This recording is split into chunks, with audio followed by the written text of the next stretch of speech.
This is ABC News. New criticism of Florida governor and possible presidential candidate Ron DeSantis under fire for blocking a course on African American history taught in schools around the country. It follows the governor's efforts to limit discussions of race in classrooms.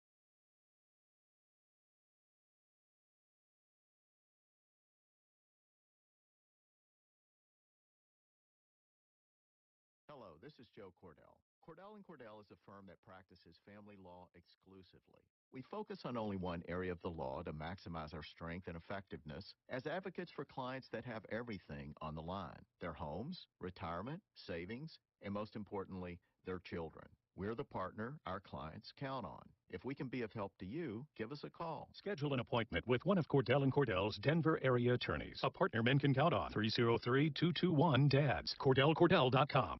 Have you ever noticed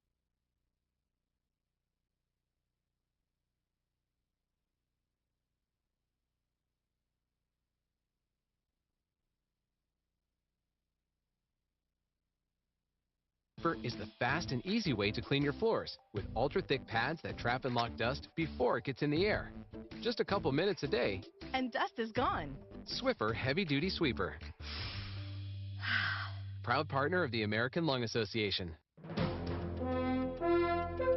KHOW News Time, 10:03. A record number of weapons found on Denver public school campuses last school year. DPS spokesperson Rachel Childress says they're working to get to the root of the problem. DPS is proud to offer a plethora of social and mental health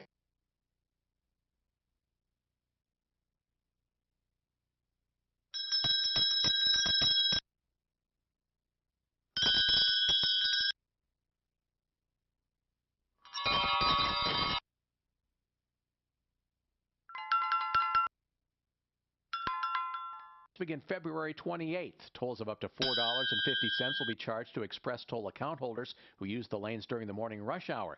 Tolls will change during the rest of the day, dropping to $1.50 after 7 p.m. Those without express toll accounts will pay up to $10 per trip.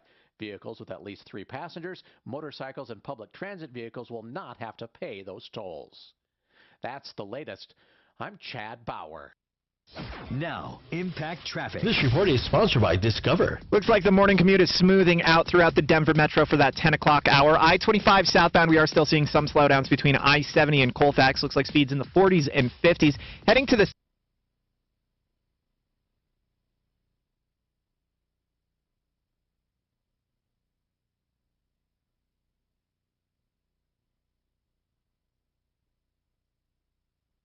approaching Vasquez. Fox 31, pinpoint weather, cold out there again today with highs in the upper 20s. Tonight, scattered snow showers, overnight low of 15. The current temperature is 22 degrees. With your Impact Traffic and Weather, Mark Swan, 630 KHOW. We could talk about how complicated other banks make it to redeem credit card rewards. Or we could talk about how with Discover, you can redeem your rewards for cash in any amount at any time. Talk about amazing. Learn more at discover.com/redeem rewards. Terms apply. Bigger is not always better. With car accidents, I don't want a giant firm where I'm just a number. That's why I use John Fuller as my accident lawyer on my radio show. I'm consumer advocate Tom Martino, and I know you don't want to be just a number either. So call John Fuller, and you'll notice the difference right away. John handles each and every case personally. You get his personal cell phone number and attention. Let my accident lawyer be your accident lawyer at myaccidentlawyer.co for Colorado. myaccidentlawyer.co. Get free. Everybody hear me okay? Hello, am I fine? Okay. Then forget it. Where you're not just a number. 303-597-4500. Hello. Oh, good. For 50. How's my level here, bro? So far, so good. You know, I got you running through the Q speaker. I don't have you going into the thing so I can hear it, so I can pot it up, so I can do stuff. But the way it I don't sounds have right you now is on yet. awesome.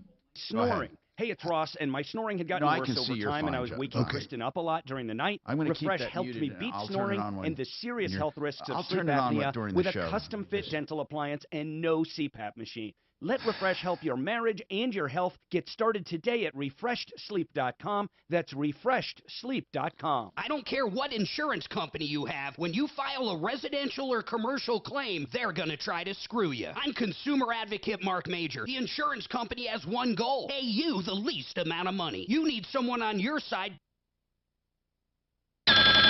Oh, that sucks.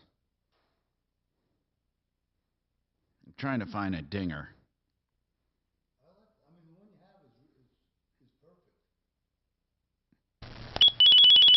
Ooh, that.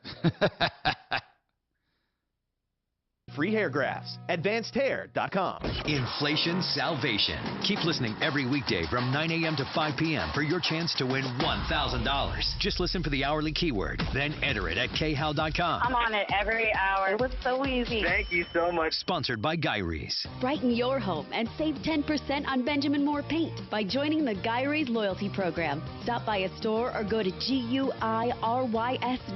to sign up today. Guy Reese, your neighborhood paint store since 1899. Denver's talk station has your chance to win $1,000. Just enter this nationwide keyword on our website. Grand. That's grand. Enter it now at khow.com. Inflation Salvation on 630 KHOW.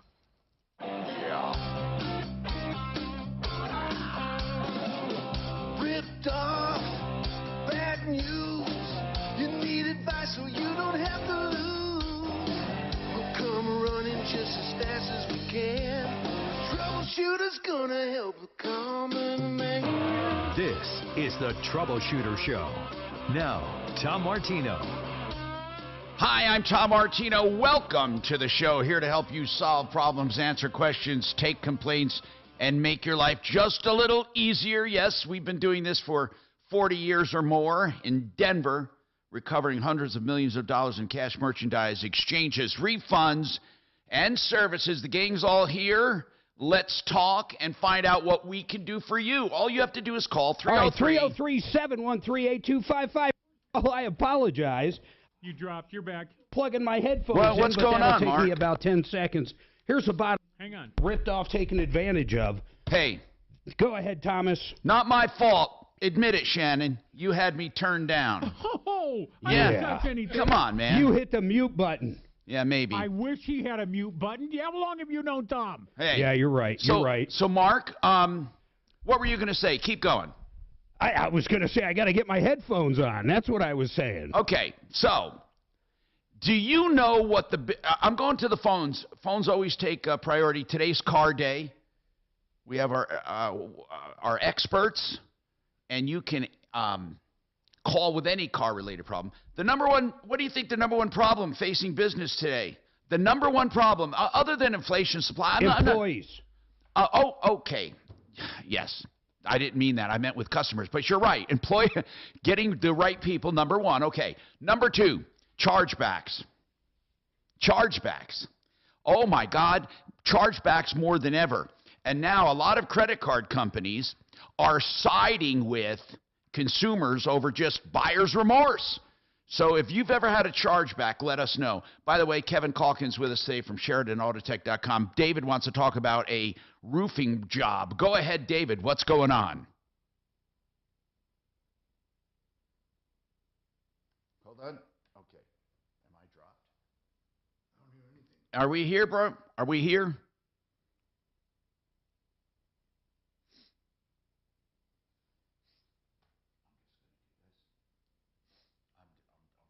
I got to talk to Shannon.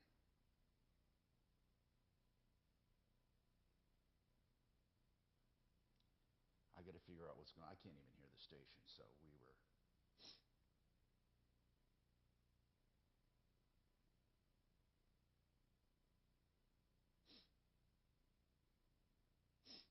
I'm just totally.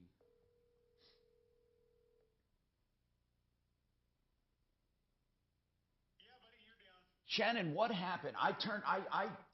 I disconnected because I wasn't hearing anything. Are you sure it's my end? My end showing solid everything. Well, there's nothing I can change in the studio, right? I don't have access to the access. All I can do is pot you up. Okay, I'm going to connect again. And I can't get. All the way to the airport, and the guy didn't have enough change for me, obviously trying to scam me. So then he turned me on to a couple of guys who had a credit card machine and said, hey, let's just run it on the credit card and we'll pay him. You won't have to worry about it. They showed me it was declined. Then they handed it to another guy to run it, showed me it was declined. By then, I'm insisting on cash. Finally got cash change. And 10 minutes later, you're calling me with that $2,000 charges on my card. My phone starts blowing up. You good, Tom? Mark, last week I was here. Yeah, you left the studio. I get all these texts going, hey, there's 1,039 charged here and there. That's what you're up. Doing. Listen to this, man. These people that came over that were going to kindly take the credit card and pay the cab driver cash, the machine they inserted it into was total phony baloney. The only thing it did was copy the information so they could start charging. It's genius if you think about it, because most people at this point, they have the credit card information. You're getting on a plane. This is at the airport.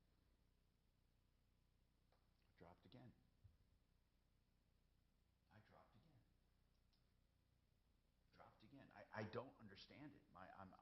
I've never had this problem with the internet. I've never had this problem before.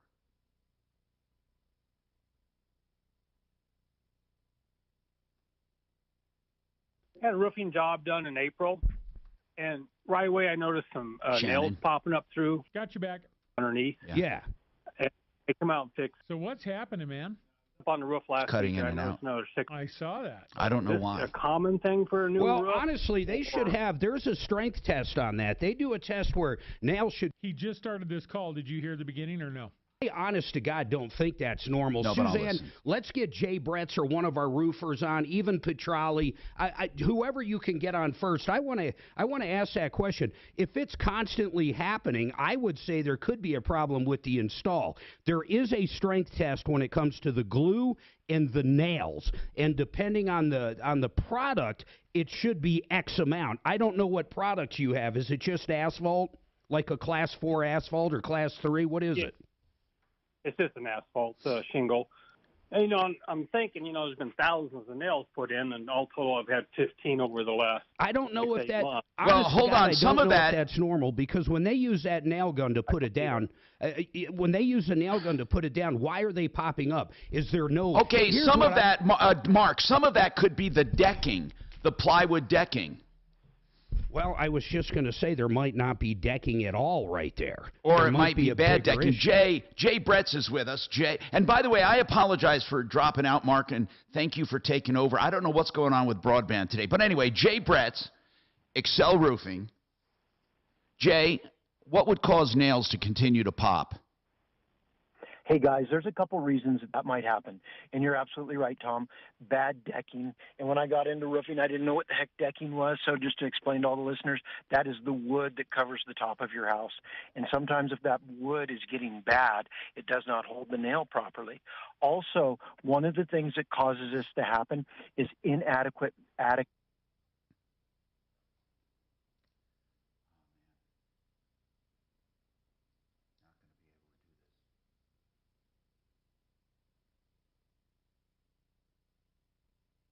Sounds like this might have been a second layer.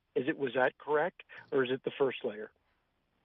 They stripped the roof. It's all brand new. It was a hail damage job, and the house is about 16 years old, so the decking's not that old.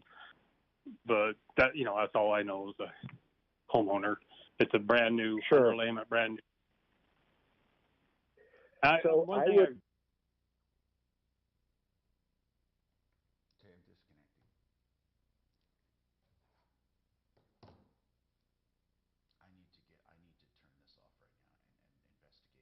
only did one thing wrong today. I'm going to turn off the camera. There's only one thing. What's going on? There's only one thing I did differently. One thing. And I'm telling you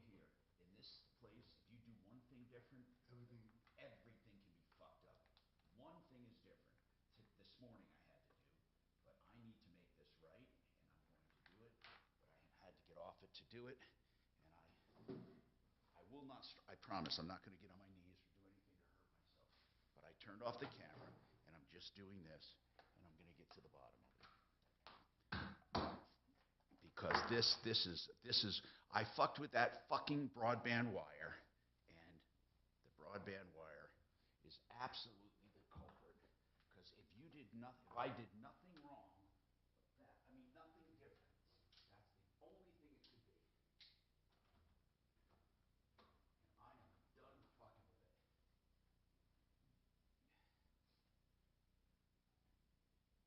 I'm not going to be out the whole show,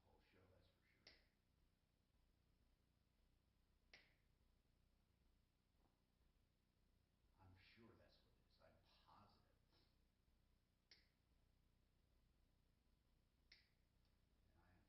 I'm so fucked up.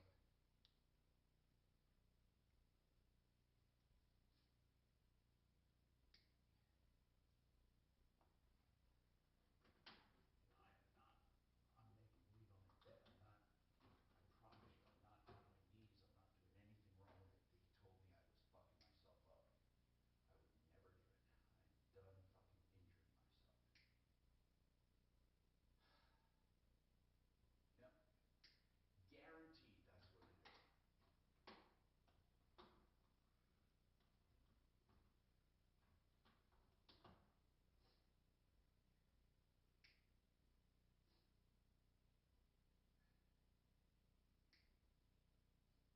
If this isn't it, I'll be a monkey's uncle. I have too many points of failure here. Too many. I mean, I had this. It was working perfectly yesterday. No, it was. And I only made. If I made a change this morning, what does that tell you?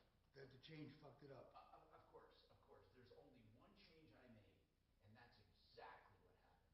Because I added a little splitter for this Wi-Fi, but I took the phone off, and I did not take the splitter off. And I am telling you, I'm so convinced that this is absolute fucking loot. Absolutely, motherfucker. This thing is furious. Okay, this is it. I'm going to be right here. That's why I turned the camera off, so people don't see me acting like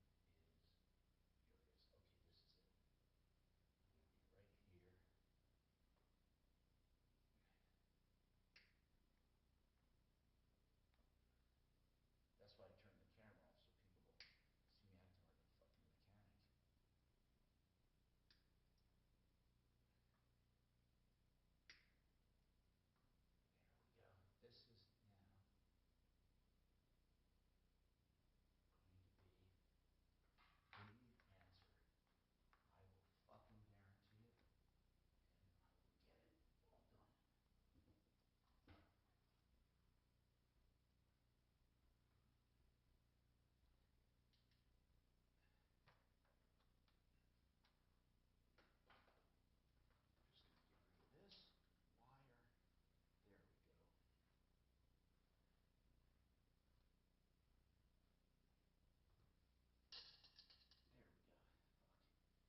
Well, it's back to what it was yesterday. Yep. It's going to be right back. In fact, better. I'm going to take away another point of failure. I just took away both little hookups. Now this goes directly into my broadband, and it will be stellar.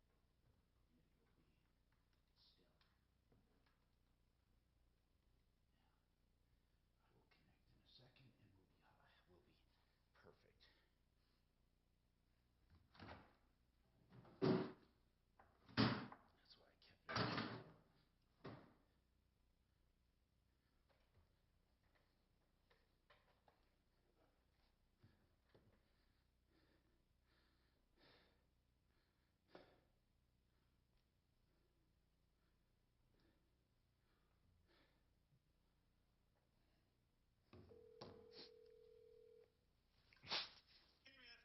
Okay, I figured it out.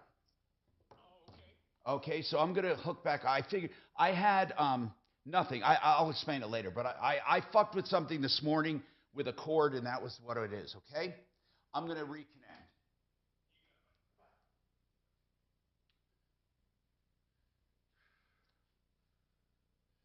You know, if there's anything I can do, Tom, that you don't have to walk, just tell me.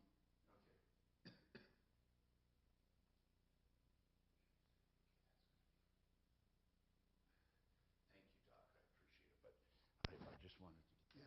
calmly so you don't have to keep getting up and down.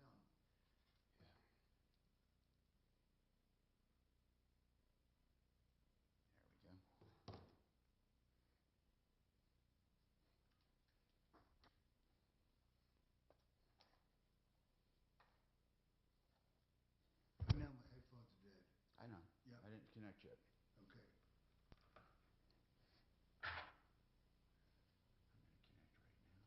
Recommend my realtor and my friend Gay Ribble with Empower Home Team Keller Williams Realty. Gay already has the buyers. In fact, she has over 14,400 ready buyers looking to buy your All home right, right Shannon. now. Gay Ribble.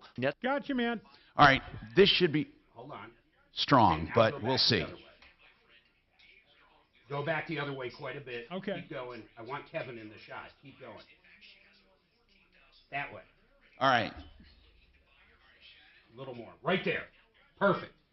Perfect. I'm back on, Mark. Now, did he do the spot? Anybody got a beer? That's where I'm at. Yep. Yeah, he did Boonstra. Good. I got some. Quality is just the shit. Yeah. Can you get his attention? Oh, well, when he's...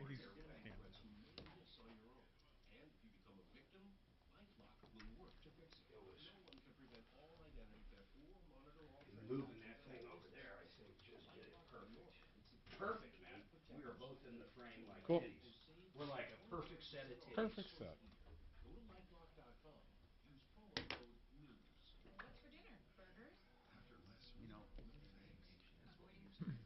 The last thing you did, anything changed, it's always that.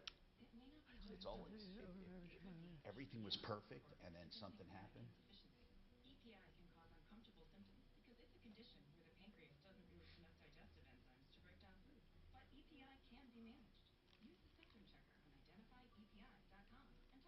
Jeff, all I need to know is Pleasant View. Where is that at?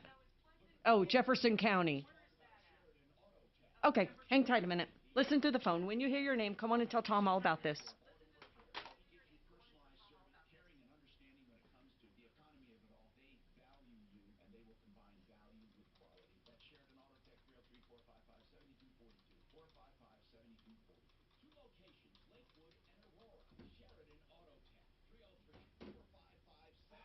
God, that's an old one with 2 locations. Who's your sales rep? Don't know. What's her name? It's not Liz. Does she have new ones? You know, I don't know because they were mostly they've been live, so I don't know. They must be giving you bonus. I don't know what they're doing. Yeah. Actually, let me ask. This report is sponsored by Discover. Did you try to get her back and they wouldn't do it? Didn't ask. All right, big guy, you good? Yes, I'm good. Okay. Should I just pot him down? He's not responding. He said, yes, I'm good. Yeah, I'm good. Yeah, no, we know. You're good. 630 KHOW. Hi, Tom Martino, your troubleshooter, 303-713-TALK, 713-8255. WaterPros.net for the best drinking water at your kitchen sink under $1,000 fully installed. WaterPros.net, 303-862-5554. So, anyway, we are going to talk now with Lawrence about Foundation Chevrolet. By the way, Foundation, a new group, relatively new group in Denver. Some people familiar with the Denver market, they bought up some dealerships. What's going on, Lawrence? Yeah, so we took our car in for an oil change. It's a turbo diesel Jeep Grand Cherokee Eco Diesel. On the way back home, we noticed there was a lot of oil leaking.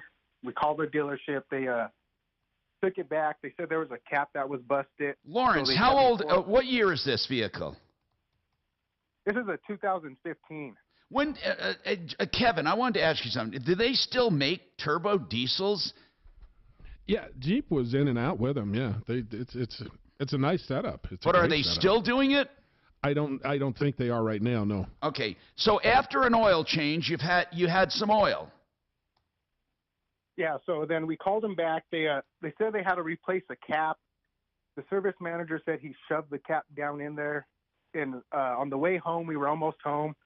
Our check engine light went back on. We got a message that said PVC pipe disconnected and service air suspension immediately. So we got home, called them back. The service manager said he looked through everything and said there's nothing they can do since it's not on our warranty. So right now I have a car that's sitting out there that's undrivable. Well, wait. What they did an oil change, and they say that this problem that you're having now is not part. In other words, it's coincidental.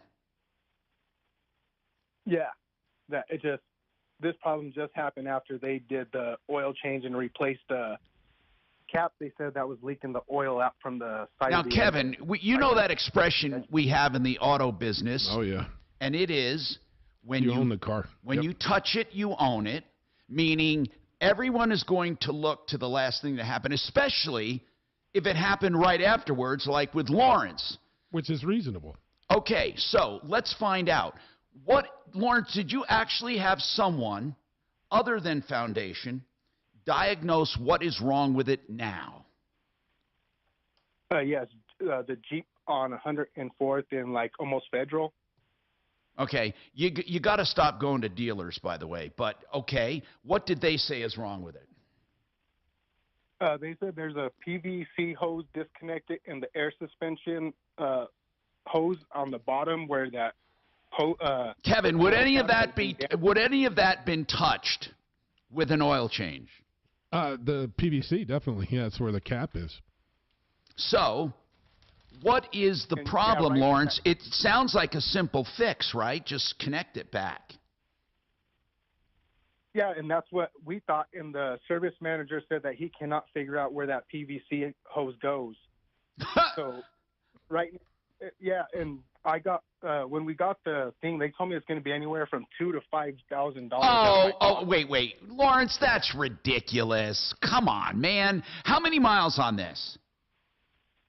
Like 120,000. There's no way that an oil change caused $2,000 worth of damage because a PVC was left disconnected. You need to go somewhere other than a dealer, Lawrence. Okay. Now, you didn't authorize that $2,000 worth of work, did you? No, the Jeep is sitting in my driveway undrivable because the suspension is so slammed. The tires are rubbing on every wheel well, so my wife can't get to work or anything. Okay, excuse me 1 second. Now I am really puzzled. You took this to Foundation to have an oil change, is that correct? Yes, sir. How did they mess with your suspension and all four tires? That doesn't make sense. So he said he had to remove a cap that was holding the oil in. That's what was leaking. And when he shoved the cap back down in there to put the new one on, that's when those PVC hose and the air suspension links were damaged. Oh, the air suspension. Kevin, is any of this have a broken hose? Yeah, I don't know where you get $3,000 on a broken hose, but okay. It's entirely possible. So he's saying first of all, I didn't even know this had air suspension. So Kevin, are we talking air suspension with mini airbags or air shocks? What are we talking about? The shocks themselves have bags on them, so yeah, it's an air shock. It's like a little truck. Yep. Okay. Now, how that was disconnected, I don't know, but let's just say it was. Mm-hmm. If that was disconnected, would it do permanent damage to the suspension? No, typically not. It's just not holding air.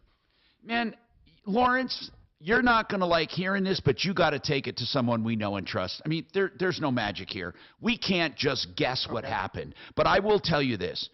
Kevin will take a look at it, or somebody that you choose from our referral list. Just go to Kevin, Sheridan Auto Tech. He's not far from you. What you do is we figure this out, and he'll document if he thinks it's something the dealer did. It's possible. It's not. Sometimes things just happen. But, Lawrence, one thing for sure, we're not going to have our hands in your wallet. So get this done, man. And I want Kevin to report back if you do go to him. 303-713-TALK, 713-8255. Lisa, she has a floor contractor issue, and we'll take her coming right up. Hold on. I want to take this break. I want to stay on time because Mark hollered at me for not staying on time. He chewed me up and down and all around. Take a bow, Mark. Anyway, just want to remind you, though, 888heating.com is giving away $500 worth of gas. If you take advantage of the Tom Martino screaming deal, go to the website, 888heating.com, enter to win $500 in gasoline. More coming up. Thank you. This hour from the Trajan Wealth K-House Studios. Trajan Wealth, your trusted local fiduciary advisors. TrajanWealth.com. This is Denver's Talk Station with Tom Martino now. Dan Kaplis today at 4, 630 KHOW, Denver. Now, Impact Traffic. This report is sponsored by Discover. Back to easy commuting throughout the Denver Metro as we hit the bottom half of the 10 o'clock hour. I-25 north and southbound showing intended highway speeds into and out of downtown. I-70 east and westbound flowing free as well from the foothills to DIA and back again. South of town, I-225 north and southbound, no complaints. And heading to the Boulder area, Highway 36 east and westbound flowing free as well. Box 31, pinpoint weather cooling down from yesterday with highs in the upper 20s. Overnight low of 15 degrees. Also tonight, be on the lookout. We're looking at scattered snow showers. Tomorrow, partly cloudy skies. Current temperature in Denver is 26 degrees. With your Impact Traffic and weather, Mark Swan, 630 KHOW. We could talk about how complicated other banks make it to redeem credit card rewards. Or we could talk 10-08. You can redeem your rewards for cash in any amount at any time. Talk about amazing. Learn more at discover.com/redeem-rewards. Terms apply. Theartofgranite.com will do natural stone of any kind, including granite, of course, quartzite, marble, and they'll do man-made engineered stone like quartz itself, which is taking quartzite and making it a uniform, perfect color. Whatever it is, they'll do it. 20% off this month, which is incredible anyway, because they give you wholesale on all materials for countertops, and they tear out and haul away free. You get a free sink when you do the kitchen. You get a free sink when you do the bathroom. You need to find out more and get your price. Theartofgranite.com, 303-386-5919. And so they're doing, a ton of black sausage and crap. And Shannon? Yeah. I think I have that Ethernet cable situation. I had a bad union, but I think there's something else too. My power blinked a couple times here. I don't know if this area is having problems, but just beware. Well, yeah, if your router is blinking on and off, that's going to kill it every single time. Yeah, I don't think it is. For some reason, my lights flickered. It doesn't even take a second for it to kill the router. Yeah, I know. Whereas the Comrex, you could like unplug that cord. If you still had, because I did this Monday at a remote that I was at. Yeah. Some guy had to swap out a cord that I was an Ethernet. He was going to route it through some other way. Yeah. And I was connected to the studio. He unplugged the cord. I figured I'd have to reconnect. Like a minute later, he comes back, sticks in the cord. Comrex reconnected. It didn't. Wow. It didn't care that it wasn't, that I had to. It didn't redo anything. Wow. So the Comrex is not the problem. Right. It's got to be the router that's. No, I had a problem. No, before this, the one that was really blinking out, I found that problem. Okay. That was the Comrex is bulletproof, man. Yeah, that was where I had a bad. The little, that joins two Cat 5s together. It was bad. May no one tear this union asunder. Yeah. Yeah. Speak now. Ah.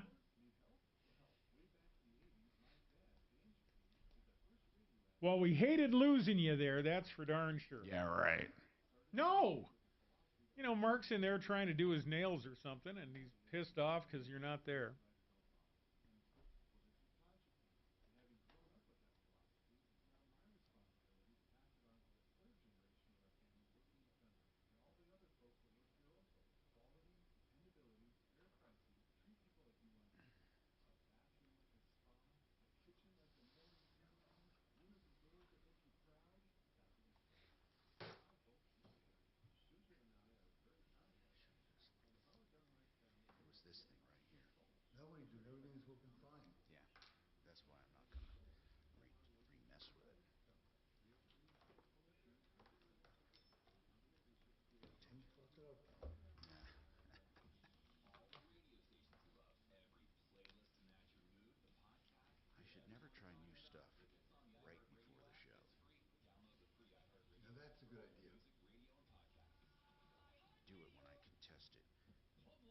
finally, when we did get this going, it looks and sounds really good.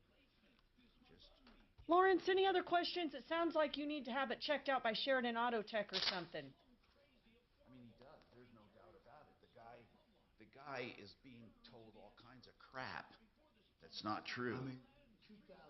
Well, Kevin Culkin is not a dealer. He owns an automotive shop. He was the one that was talking to Tom with you. I can give you his info if you'd like. He's a great guy, Kevin. He'll take care of it. You got a pen? It's Sheridan Auto Tech, and I'll give you the phone number. 303 455 7242. And the owner of that shop is in studio with us, and he's done it too. I think if I remember right, I think he goes in. I don't know if he goes in. All or any capital invested will be repaid. Past performance is not a guarantee of future results. 630 KHOW, an iHeartRadio station. You're up. Hi, Tom Martino here, 303-713-TALK, 713-8255. All right, let's talk. Lisa wants to talk about flooring. Okay, so what's going on with the flooring contractor, and how can we help you, Lisa? What's happening? Hi, Tom. Can you hear me? Yes, sir. Yes, ma'am. What's happening with the floor? Okay, so I hired a flooring contractor to it's a coating to coat 5 areas in my home. No. Garage, a workroom. You mean are you talking about the what they call epoxy floors, you mean? Yes, sir. Okay. And you were having them do concrete. So I heard them do the 5 areas, yes. So so the garage, a workroom that's attached to the garage, and the sunroom that's attached to that in 2 rooms in the house. Okay. A laundry room and a basement bedroom.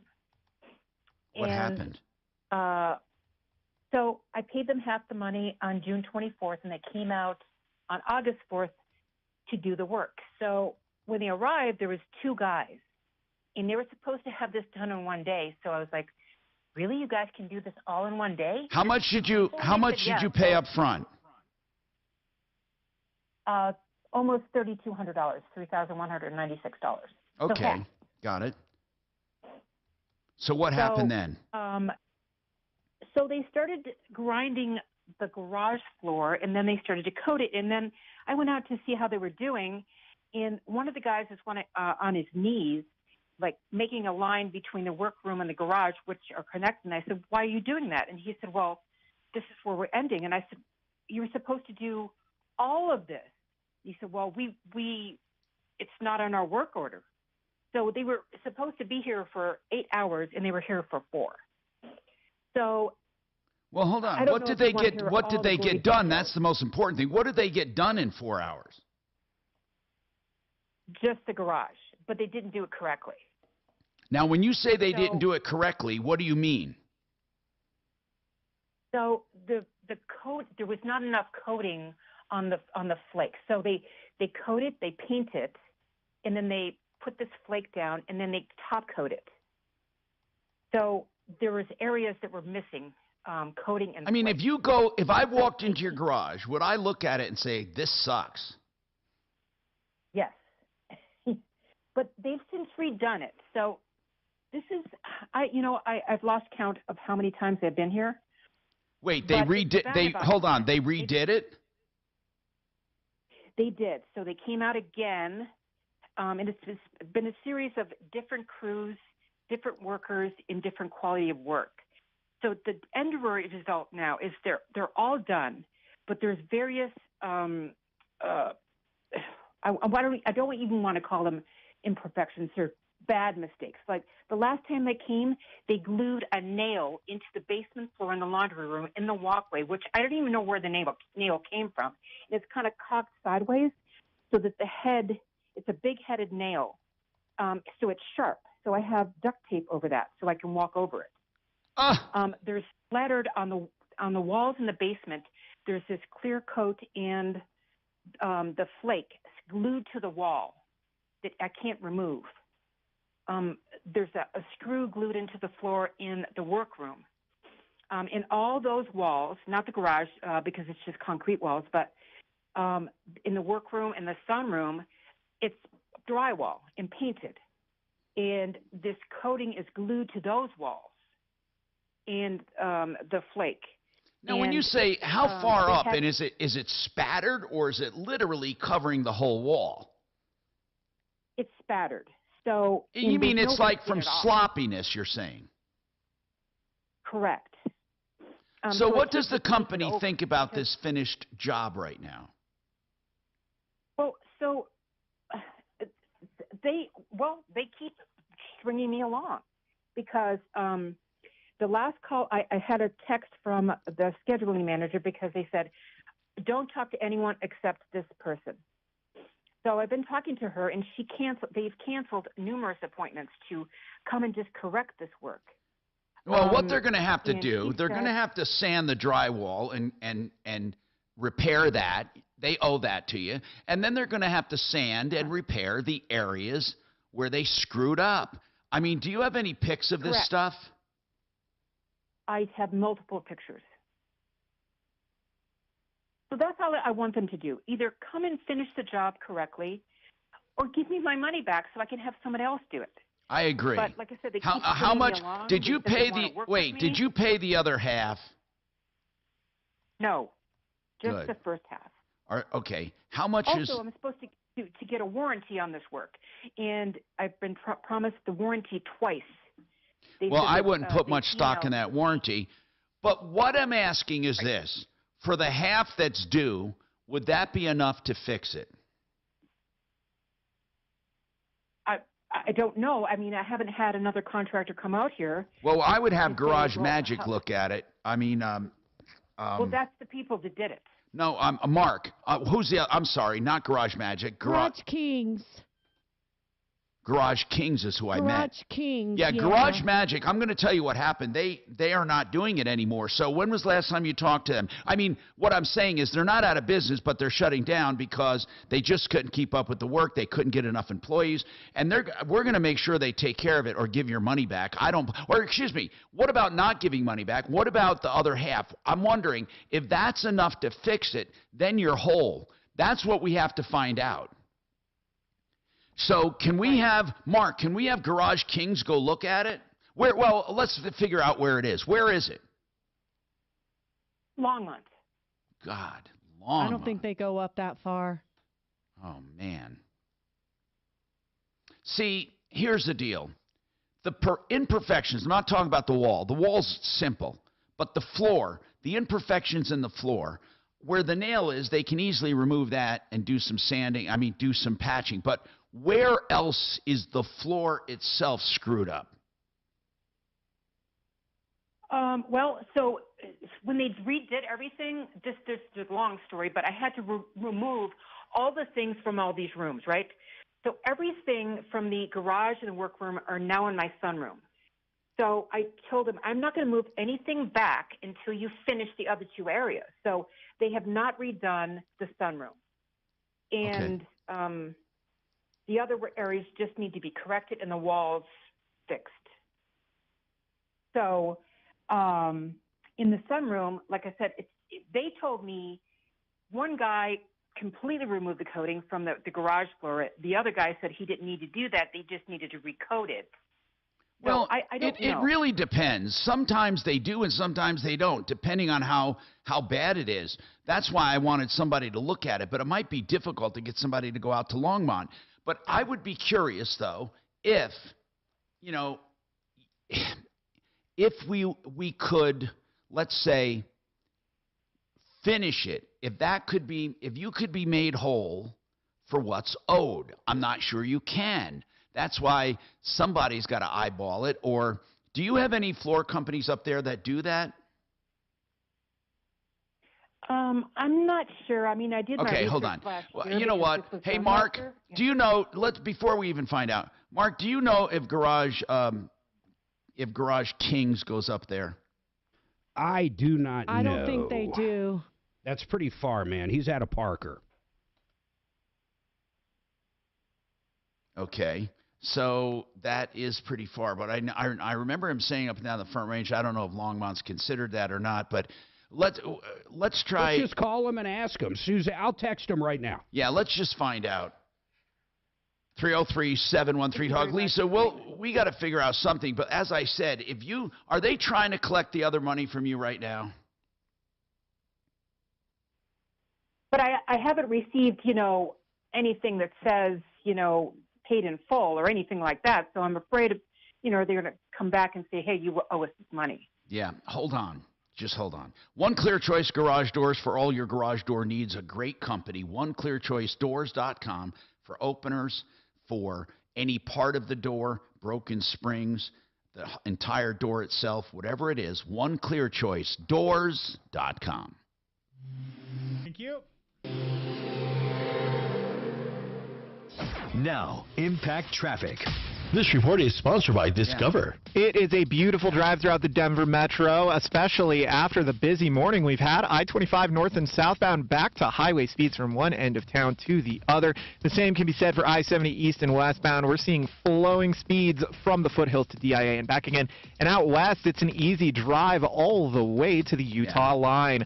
On the south end of town, I-225 north and southbound, no complaints for our friends in Aurora and DTC. Fox 31 pinpoint weather, cold today with a high of 29 degrees this afternoon, and tonight we're looking at scattered snow showers with a low of 15. The current temperature in Denver is 26 degrees. With your Impact Traffic and weather, Mark Swan, 630 KHOW. We could talk about how complicated other banks make it to redeem credit card rewards. Or we could talk about how with Discover, you can redeem your rewards for cash. Here, do these two. Talk about amazing. Learn more at discover.com/redeem rewards. Terms apply. David Ellis Jewelry will buy your jewelry, whether it's junk and you just want him to weigh it and pay it. Some people do that for their precious metals. Otherwise, he'll buy your antique or vintage jewelry, your used jewelry, whether it's antique or not. And you know what? He'll give you a fair price. But the only way you're going to find out is to check him out at 3rd and Clayton in the Cherry Creek area. David Ellis Jewelry, a name we've trusted for 30 years. 303-322-8779. 303-322-8779. When it comes to divorce, it is not an easy road. But I'll tell you this. We have attorneys that make it easier when it comes to divorce, and that is Jesse Aschenberg, one of those firms you can trust, Aschenberg Law. Now, you don't have to worry about spelling that name. I'm going to give you the website. It's familylawpros.com.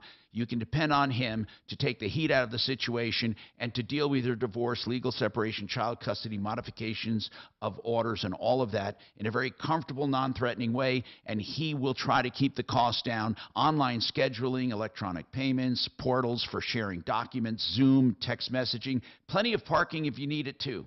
So what do you say? You check out familylawpros.com, 720-259-8400, 720-259-8400. Thank you.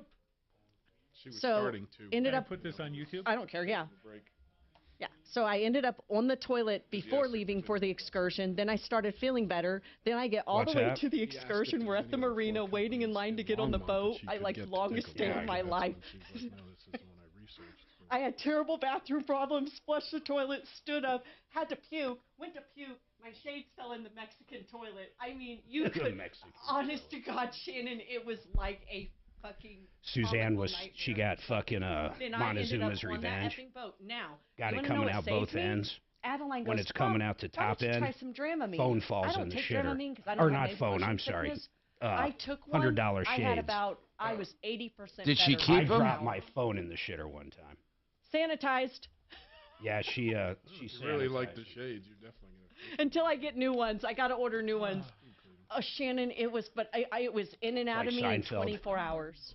Wow. It was- Whatever it was. I put something in your toilet, and I'm not going to tell you what it was. Do you remember what it was?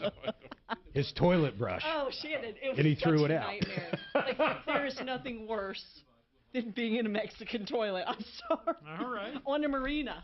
We've been to places in Mexico where you got to buy the fucking toilet paper, and you take a shit while you're squatting. And then they wouldn't let me stay on the boat when we went to the island, so I had to lay on the beach in the sun because I couldn't walk. I was too sick.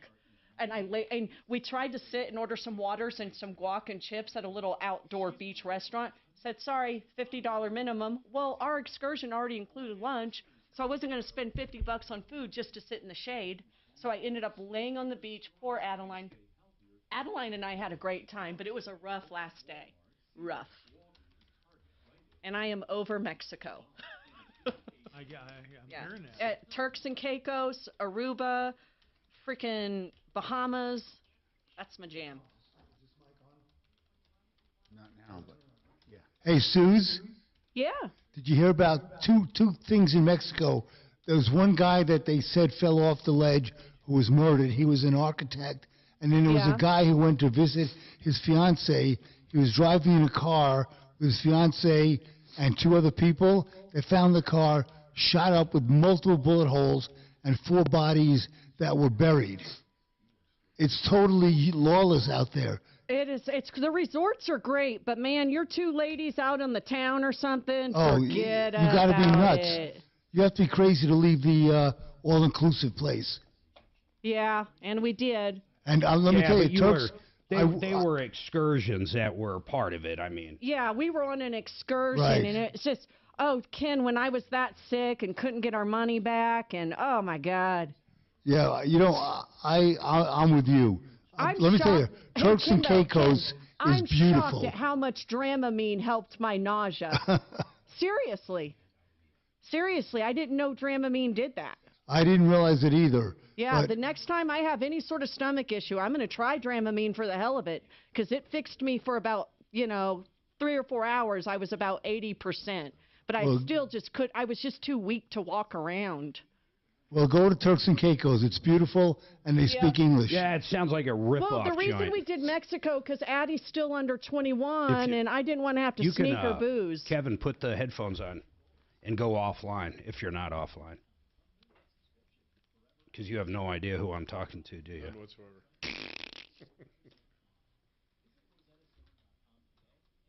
Rosetta. I like the other one. What's the other language one? Babbel? Yeah, Babbel. I love that. Babbel. You can learn like Chinese in 8 minutes with Babbel. Here you go. On Twitter. Just give me your Twitter and I'll follow you. Find us right now at 630 KHOW. Denver's talk station. Online at khow.com.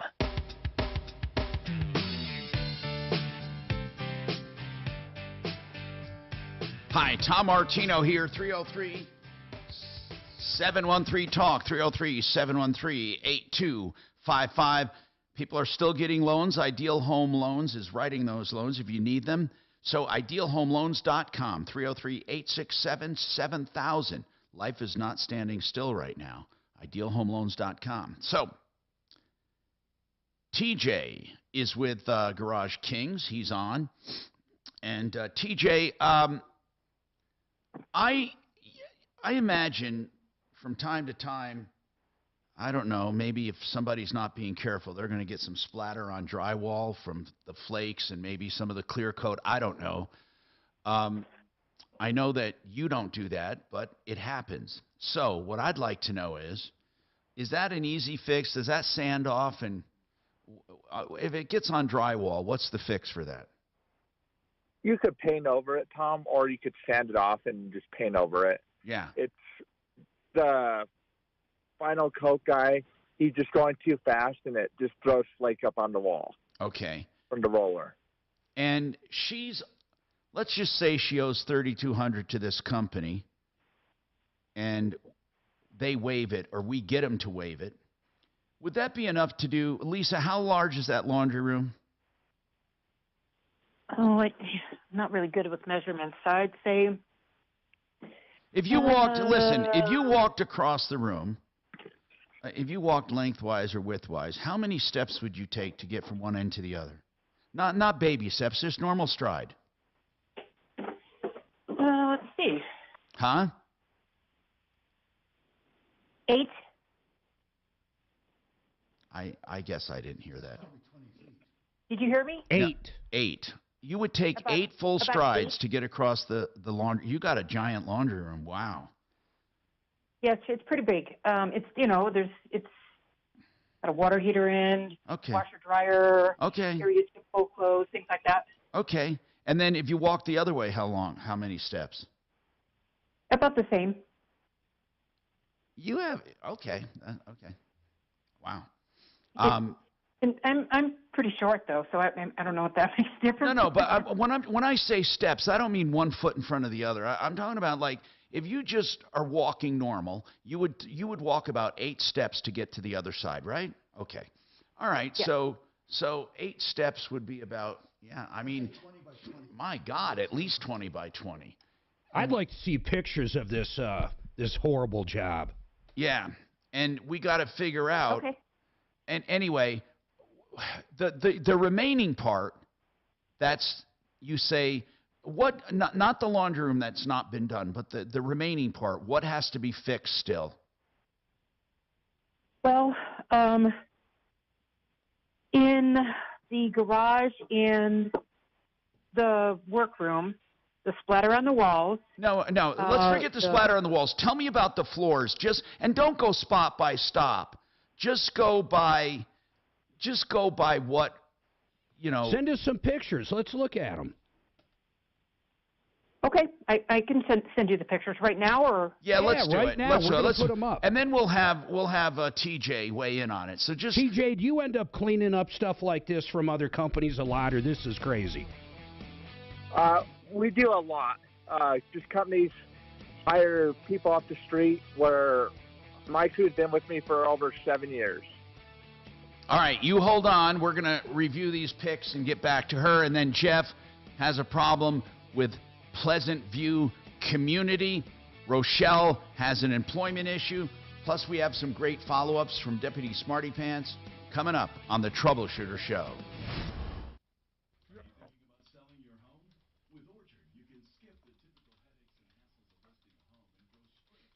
I like the way he said that. Hire people off the street. No, it's probably true. Like fucking homeless people.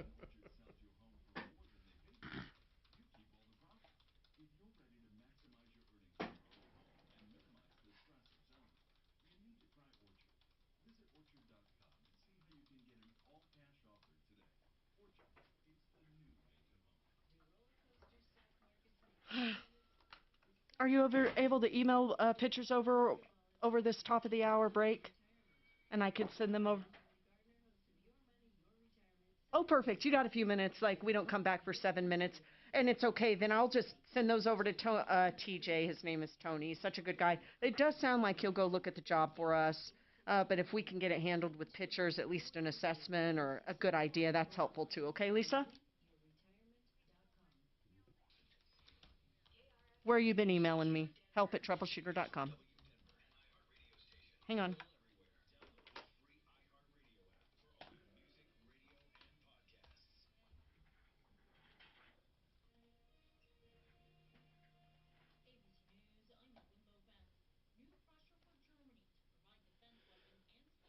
Well, I'm floored by that.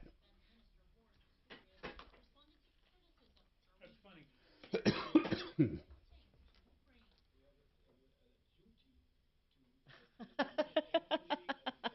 It takes me a second sometimes.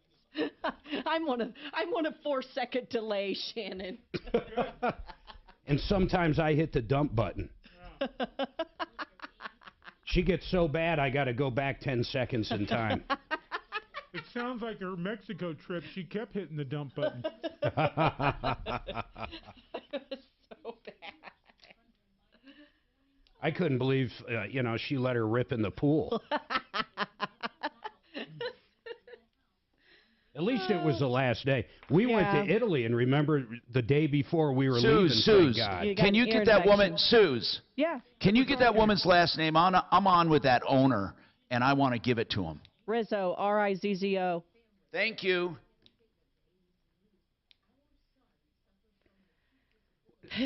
We shouldn't have to reach out to the guy on everything, man. They still on the list or no? Well, that's up for interpretation. Like I said, it's there's always lessons to be learned in life, and I'm going to try to take care of them at least right now.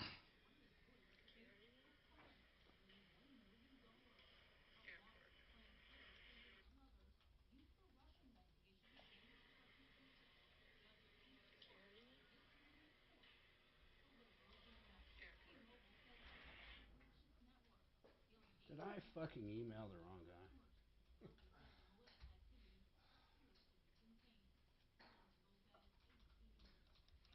Poor Dominic.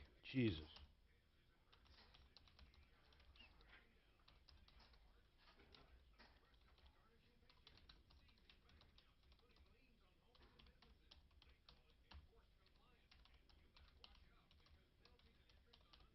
I accidentally, Suzanne, I emailed Dominic from Excel Roofing, Jay's right-hand man, thinking it was Dominic here.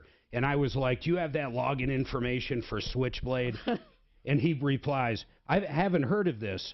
I don't have a login. I have copied Anna on this to see who has heard of Switchblade. Poor bastard. He's running around the roofing company's office going, what is Switchblade? And how come I don't have a login? Why didn't somebody tell me?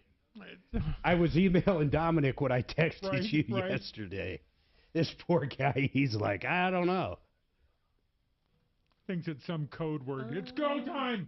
Can you find me a login for Switchblade, though? Can you get that, Shannon? I don't know about logins. Or, I'm sorry, IP address. Oh, yeah. Well, yeah, I'd have to go downstairs and dig around. Is he not? No, I'll ask Dominic. I thought I asked Dominic, but I didn't. Well, I'll ask the correct Dominic right now. Yeah, because I would have to go down and look at he'll of have hardware, them. Which is I'm happy to do. And they're almost never used compared to the other accesses, right? Right.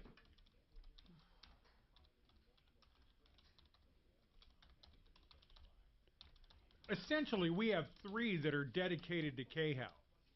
Switchblade, or you're talking? Switchblade numbers. Yeah. Supposedly. Smarty Marty got updates? Okay, hang tight. Thank you. Lucy Light, baby, Lucy Light. Even the fuller version of that, which I think is about $150, would be better. What's it do different? Just a few more codecs? Oh, a ton more codecs. Got it. I actually set up their server TJ, at my I'm waiting house for for photos to send over shits to and you. Do you grins, wanna hang and up it and works then I great. send I them? could take my Comrex and log into my server. Yeah. I could receive, I'm the studio all of a sudden.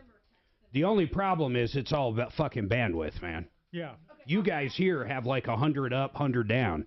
I got like, 80 down and 10 up. If you're hot on iHearts, it's fucking 300-400 up. That's insane, man. Oh, it's a T1 here, so we're getting, it's over a gig service in the building. It's insane. Yeah. It's not as good as the universities I go to because, they're all part of that 1949 deal where they put in, where us taxpayers funded all these liberals. You mean the one that Al Gore invented? Yeah, well, Al Gore's dad it would have been, but old school internet rocking. All that copper, Tom. Oh.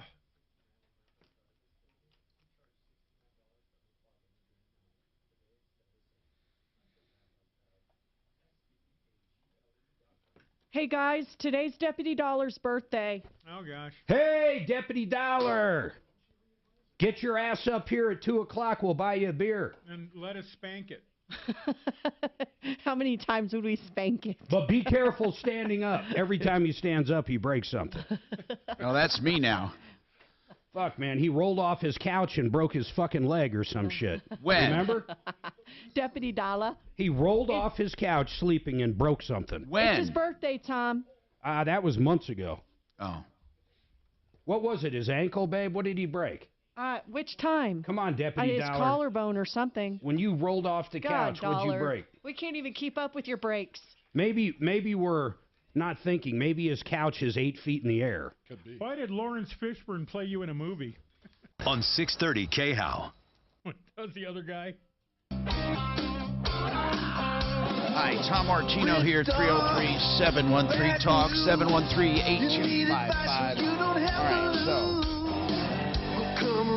just as fast as we can. You're practicing. You need to practice. I had to This is the Troubleshooter Show. Now, Tom Martino. Hi, Tom Martino here. 303-713-TALK, 303-713-8255. Here to help you solve problems, answer questions, take complaints. Hey, we try to make your life a little easier. One of the ways we want to do that is with 888heating.com. If you go to that website, 888heating.com, click on the Tom Martino Screaming Deal. Not only do you get a screaming deal, you're automatically entered to win $500 in gasoline. That's 888heating.com. So on this flooring issue, we're waiting on photos. I texted the owner, who I'm still in touch with. They're shutting down operations in Denver, but he says that he's looking into it with his staff right now to see what's going on. But also we're going to have Garage Kings look at this to see what they think of it and to see if it can be done for the money owed or whatever, if the corrections can be made. One thing he did tell us, and so did other people that I talked to during the break, is that drywall can be easily fixed by just painting over it. You can't even see those specks on the drywall if it's textured, and most everybody in Colorado has textured drywall.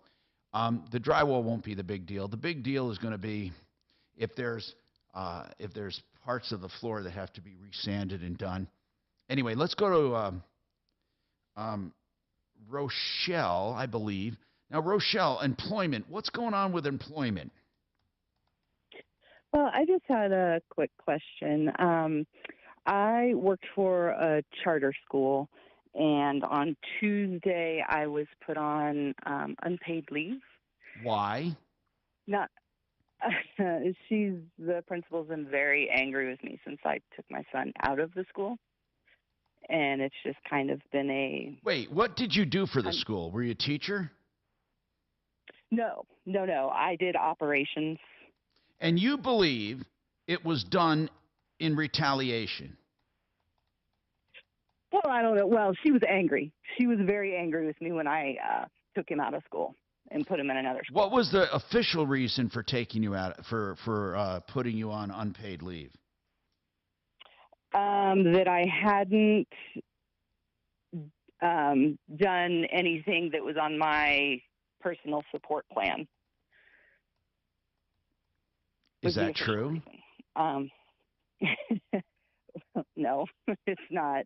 It was a quick meeting on Tuesday, and she got very angry with me, started yelling at me, and said, that's it, you're on leave. And I said, okay. And then she sent me an email later on saying that it was an unpaid leave. All right. Well, I have a few questions, really easy ones. Are you represented by any bargaining unit? No. Huh? Who? No, I'm not. Oh, you're no. not. Okay. No. Okay. No. And the next question is, if you feel it was illegal or wrong, did you put in an official complaint? What do you mean by official complaint? Okay, well, okay. The first and foremost, did you complain to, who fired you, the principal? The principal, yeah. Did you go to the school board or the superintendent?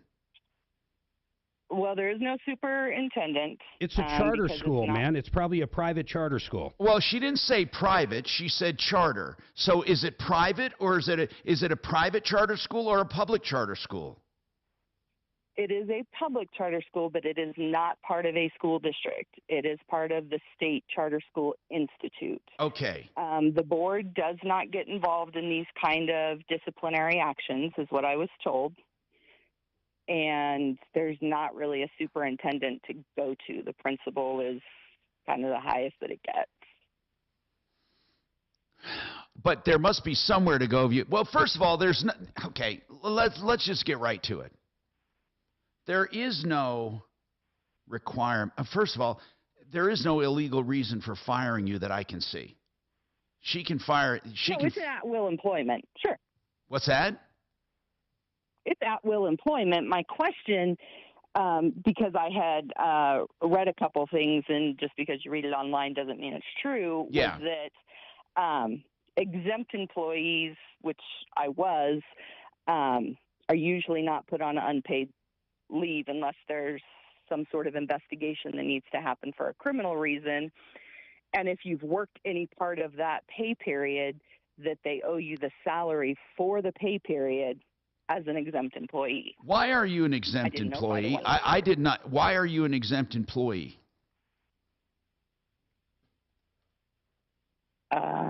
I don't know. I'm just a salaried employee. I mean, I worked a lot. Probably Your because only it was more option is than going to 40 be the hours a week. labor board. I mean, if you have anything, it would be the labor board. The That wage would and be hour about it. division. The wage and hour division. Because if we call them, it's going to be for nothing. It's not like a business who cares about a reputation. Schools don't care about squat.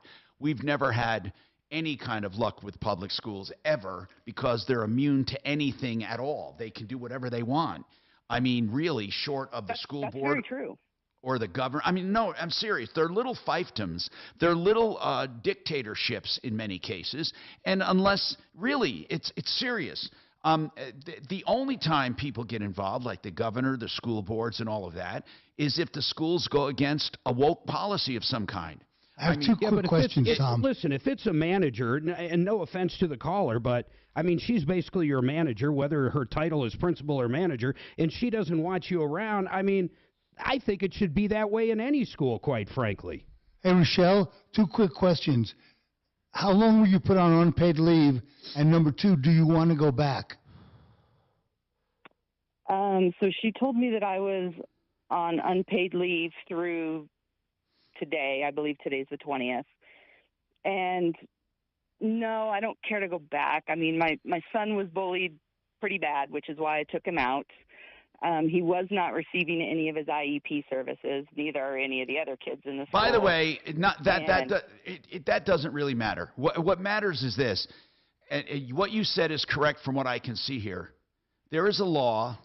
It's a federal requirement that if you are truly an exempt employee and they put you on paid leave or unpaid leave during the middle of your pay period, they have to pay the whole pay period. And I think wage and hour would take care of that for you. They're very aggressive. But Okay. Was your pay period a 1 week or 2 week? The month.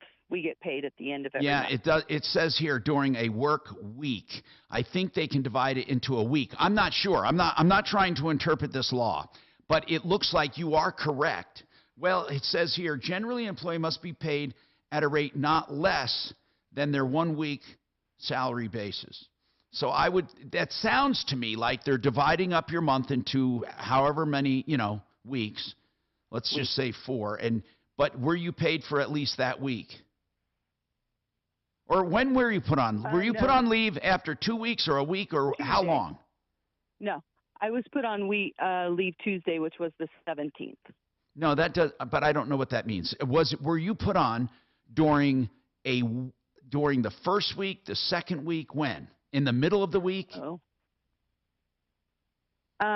So during the pay period, this would have been the third week during the pay period because the pay period goes from the first of the month to the last day of the month. Got it.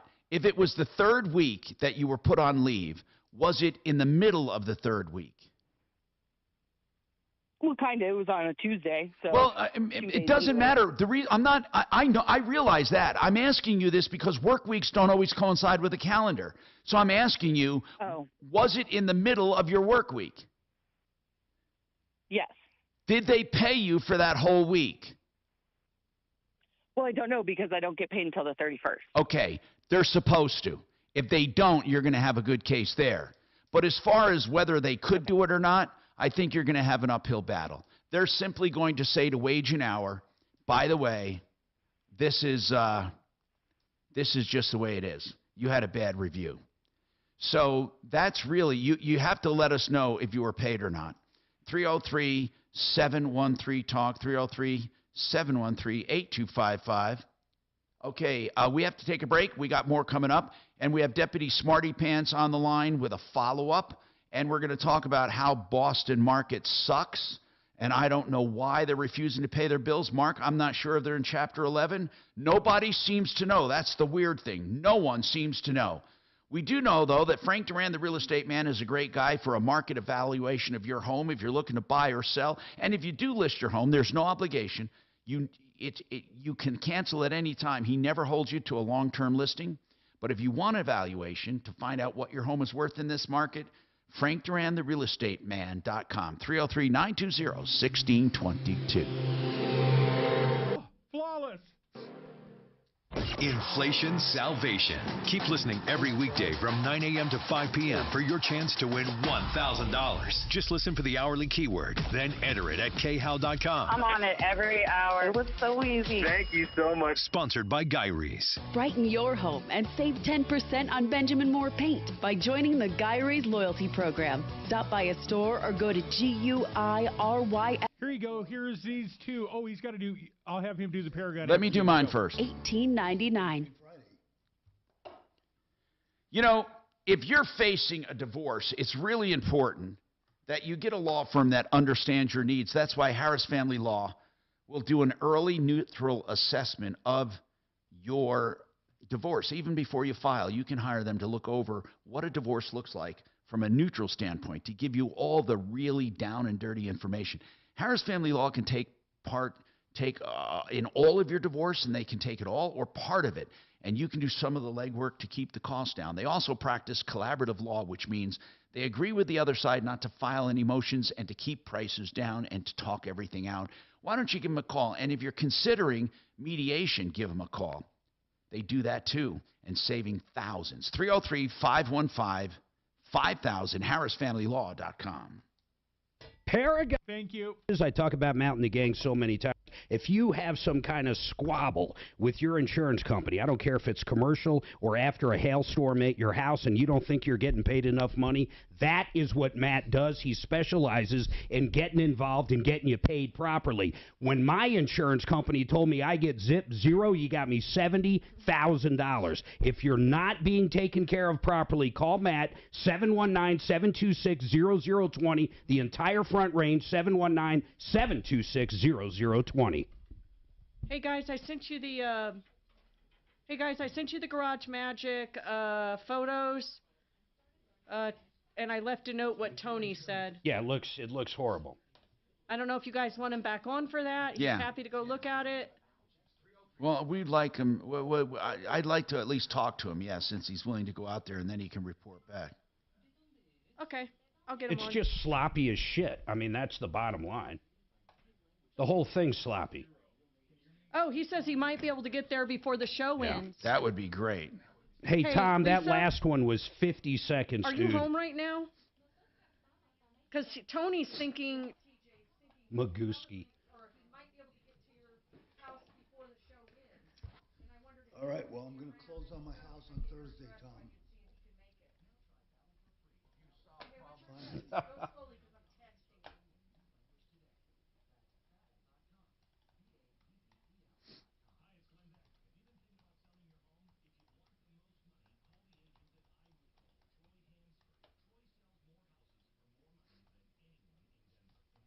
Oh, bullshit. Bullshit. Glenn Beck, suck my dick. There is no way whoever that monkey is fucking sells more houses than Frank Duran for more money. In fact, I'm emailing Frank right now. Who is it? I don't fucking know. Troy Hansen? Troy Hansford.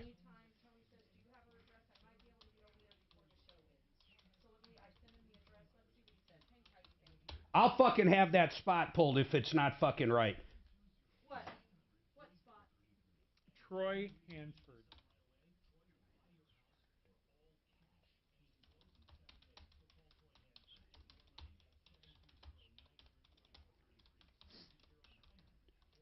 You're going to mess with the Beck?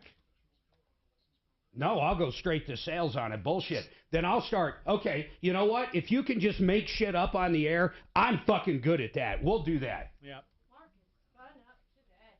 Frank sells more homes in a month than 50 fucking zillion realtors sell in a fucking 5-year period, motherfuckers.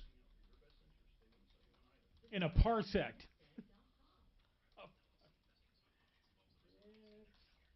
Star Wars. I can't believe I just heard that. Now, I'll be honest. If Frank comes back and goes, yup, then I'll be Troy's like, kicking son of a bitch. Yeah, Frank goes, Troy's kicking my ass. What do you want? Yeah. No way.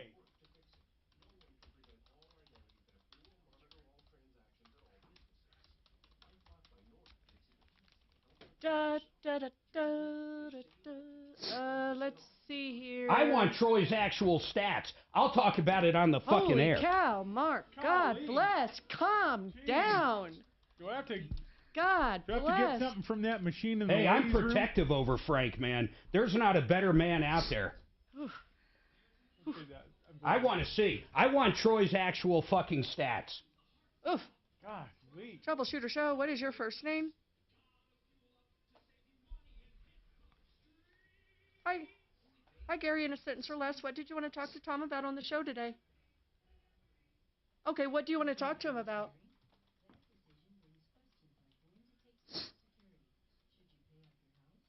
Replacement value of a roof?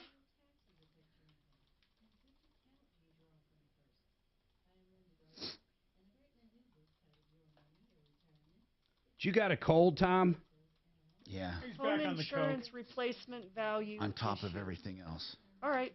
He's on Sounds the good. ball. You're sniffling like every 8 seconds. Daddy, okay? I know, I can't help it. Golly. If you want some Frank drink, I got. Golly,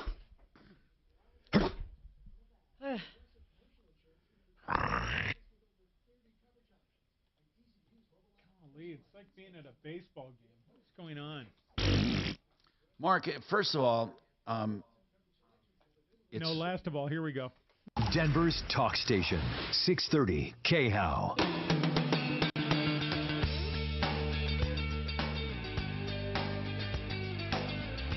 Hi, Tom Martino, your troubleshooter, 303-713-TALK, 303-713-8255. Welcome to the show. Let's get some updates here. Let's talk to Smarty Marty, and we have some updates. We'll go back to that flooring issue, too. We have some picks. I'm still looking at those. I didn't get to those yet. But anyway, go ahead. Marty, what is happening? Yes. What's happening? Well, we have Don on the other line who's with the Boston Market case. You want to put him through, and we can talk about that one? Let's talk about, do you have other follow-ups first? Yeah, I do. I can. Go ahead. We have Mike Mann with the State Farm case that he was sideswiped, and he... Yeah, what happened was he was sideswiped by a commercial vehicle. He wants to be reimbursed for his freaking deductible, and he can't seem to get them to do it. So he's been in contact with the agency of the other party, and I don't know the details, but he said he's working it out. The consumer says it's moving forward. I don't know what that means yet, but at least he's got insurance on his side. So, okay. In my opinion, Tom, shouldn't the two insurance companies be discussing it? Meaning, Mike Here's Mike the bottom put it line. through his He own wants policy. to be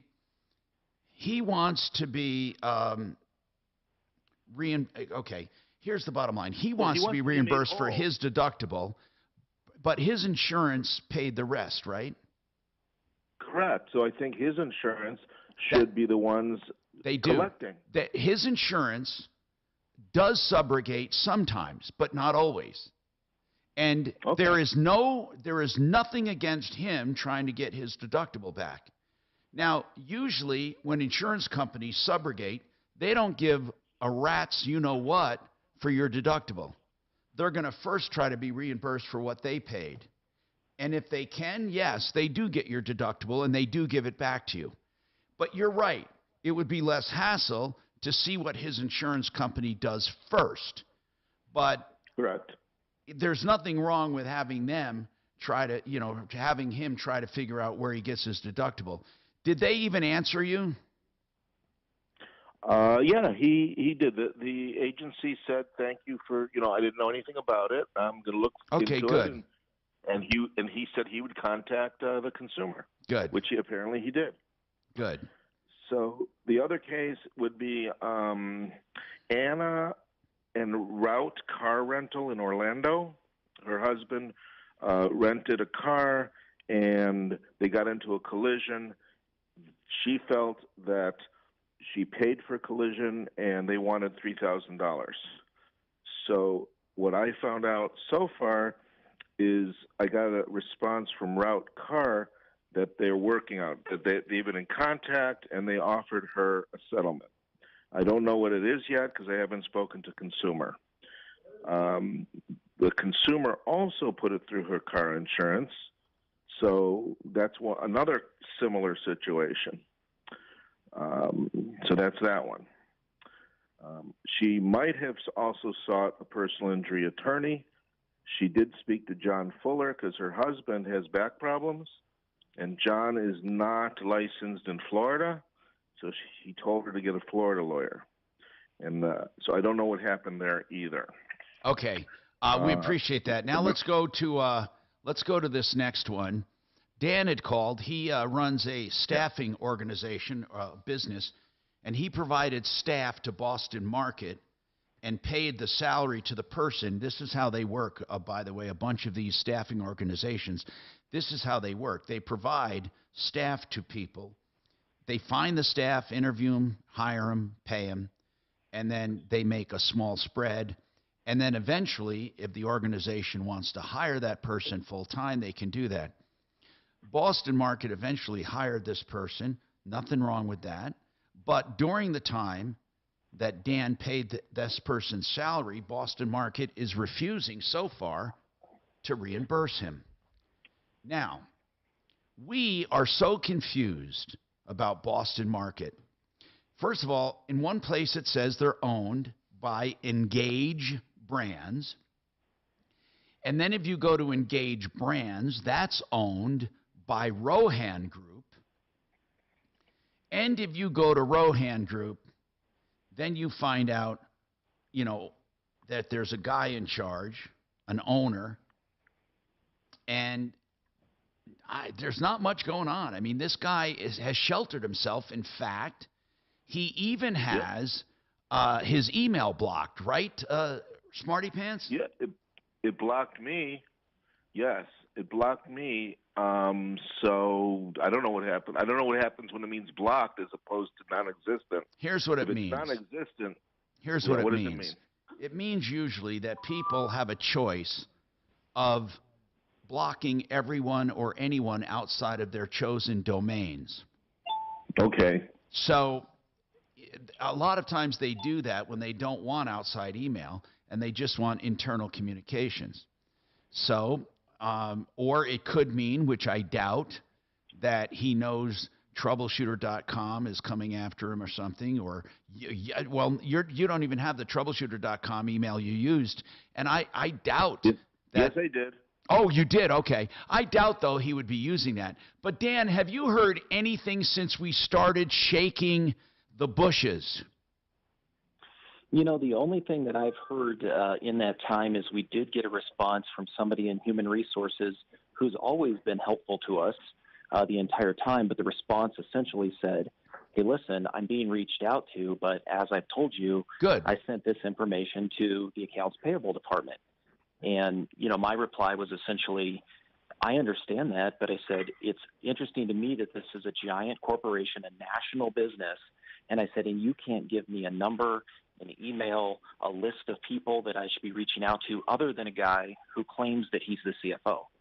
Now, here's what I'd like to know, and Dan. that guy doesn't respond. Dan, have you ever heard of any kind of bankruptcy or Chapter 11 or anything with these guys?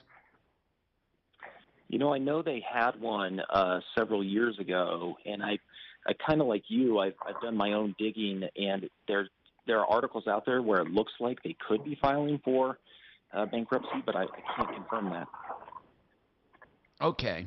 I saw on this thing called Vanguard Magazine, there's a guy named Valentino DiGiorgio, Boston Market's Corp and Rohan Group of Companies. And I don't even know if this guy's still involved, but apparently there's all kinds of layers of protection these people have. And I'm wondering if they're screwing people all over the place. I mean, I'm wondering if we should visit their headquarters in Golden. Have you ever gone to their headquarters, Dan? So I have not gone in regards to this matter. I have been over there before, but not with What kind regard of to an this. operation is it over there?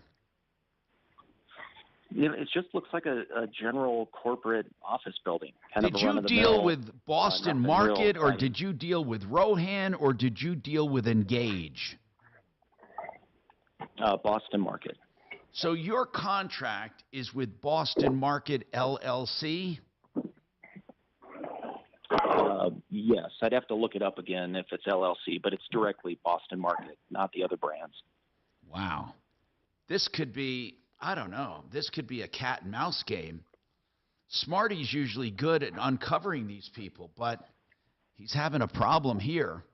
The only thing left now is a personal visit or are people calling. But I'd like to know if they're in bankruptcy.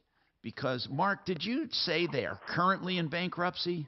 I have no idea. Basically exactly what that guy just said. You find articles everywhere, and I have no idea what's true or not. Okay. Here's what we're going to do. We need to get a contact at Golden, a number, and then we need to find a contact at Engage and a contact at Rowan. And then what we need to do is have our listeners do the rest and give live reviews. Dan, we're going to try to shake the bush some more. 303-713-TALK, 713-8255. That's all we can do is turn up the heat.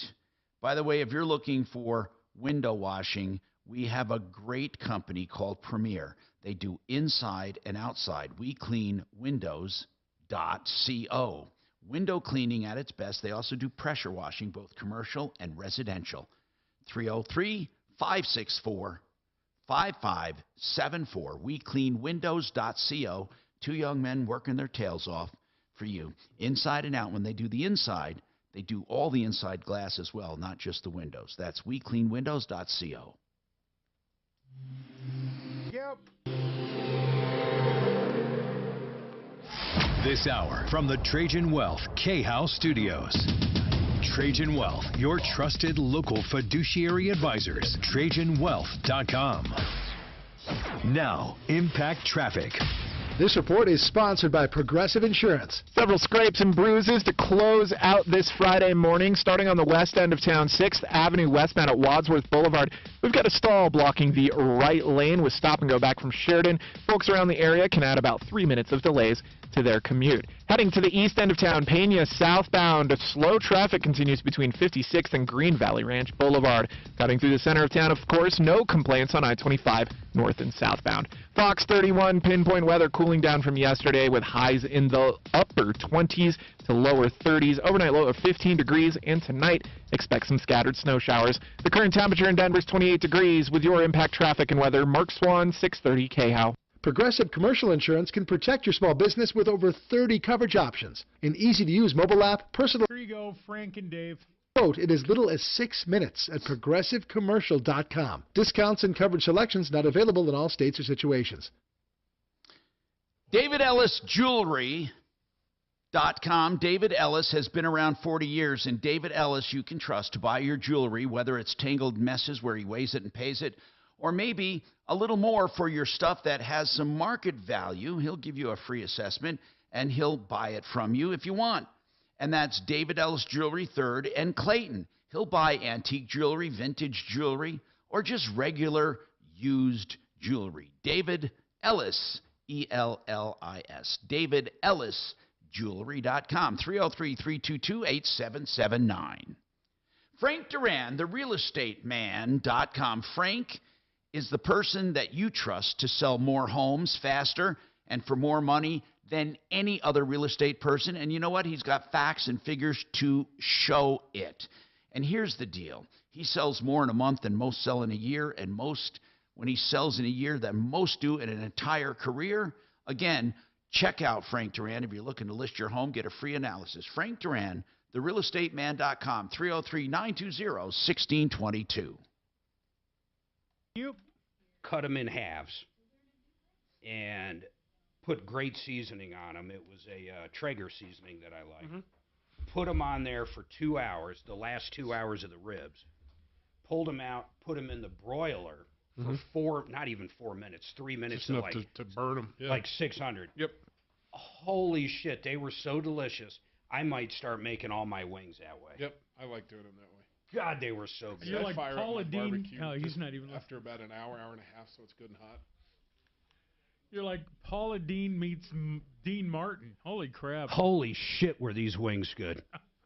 So Kevin turned me on to this fucking meat church place, and it's all barbecue, man. But they'll teach you how to make anything. St. Louis, Texas, they got rubs. But don't you love the name of it, Meat Church? I take Suzanne to Meat Church a lot. I bet. Oh my God. She's so easily amused. You are such a whack. She loves Meat Church. Oh my God. She was begging me just last night, can we go to Meat Church?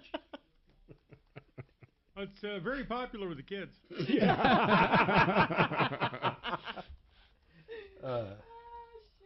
Tell me those wings aren't delicious, oh, babe. The meat was delicious. She cannot get enough of my meat. In the grocery store. Actually, Mark's smoked chicken is pretty bomb. That's why we have a lock on our suite over here. You didn't know that, did you? That's why you don't have a key to it yet. Anymore. That's why we got rid of the laptop.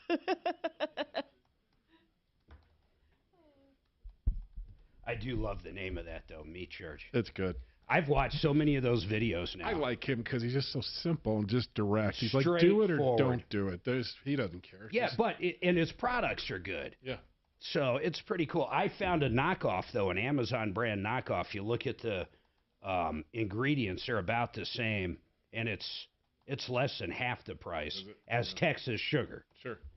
I did that Texas sugar on a butt roast, shoulder roast. Oh, God, pulled pork. Good. Oh, man, it was good.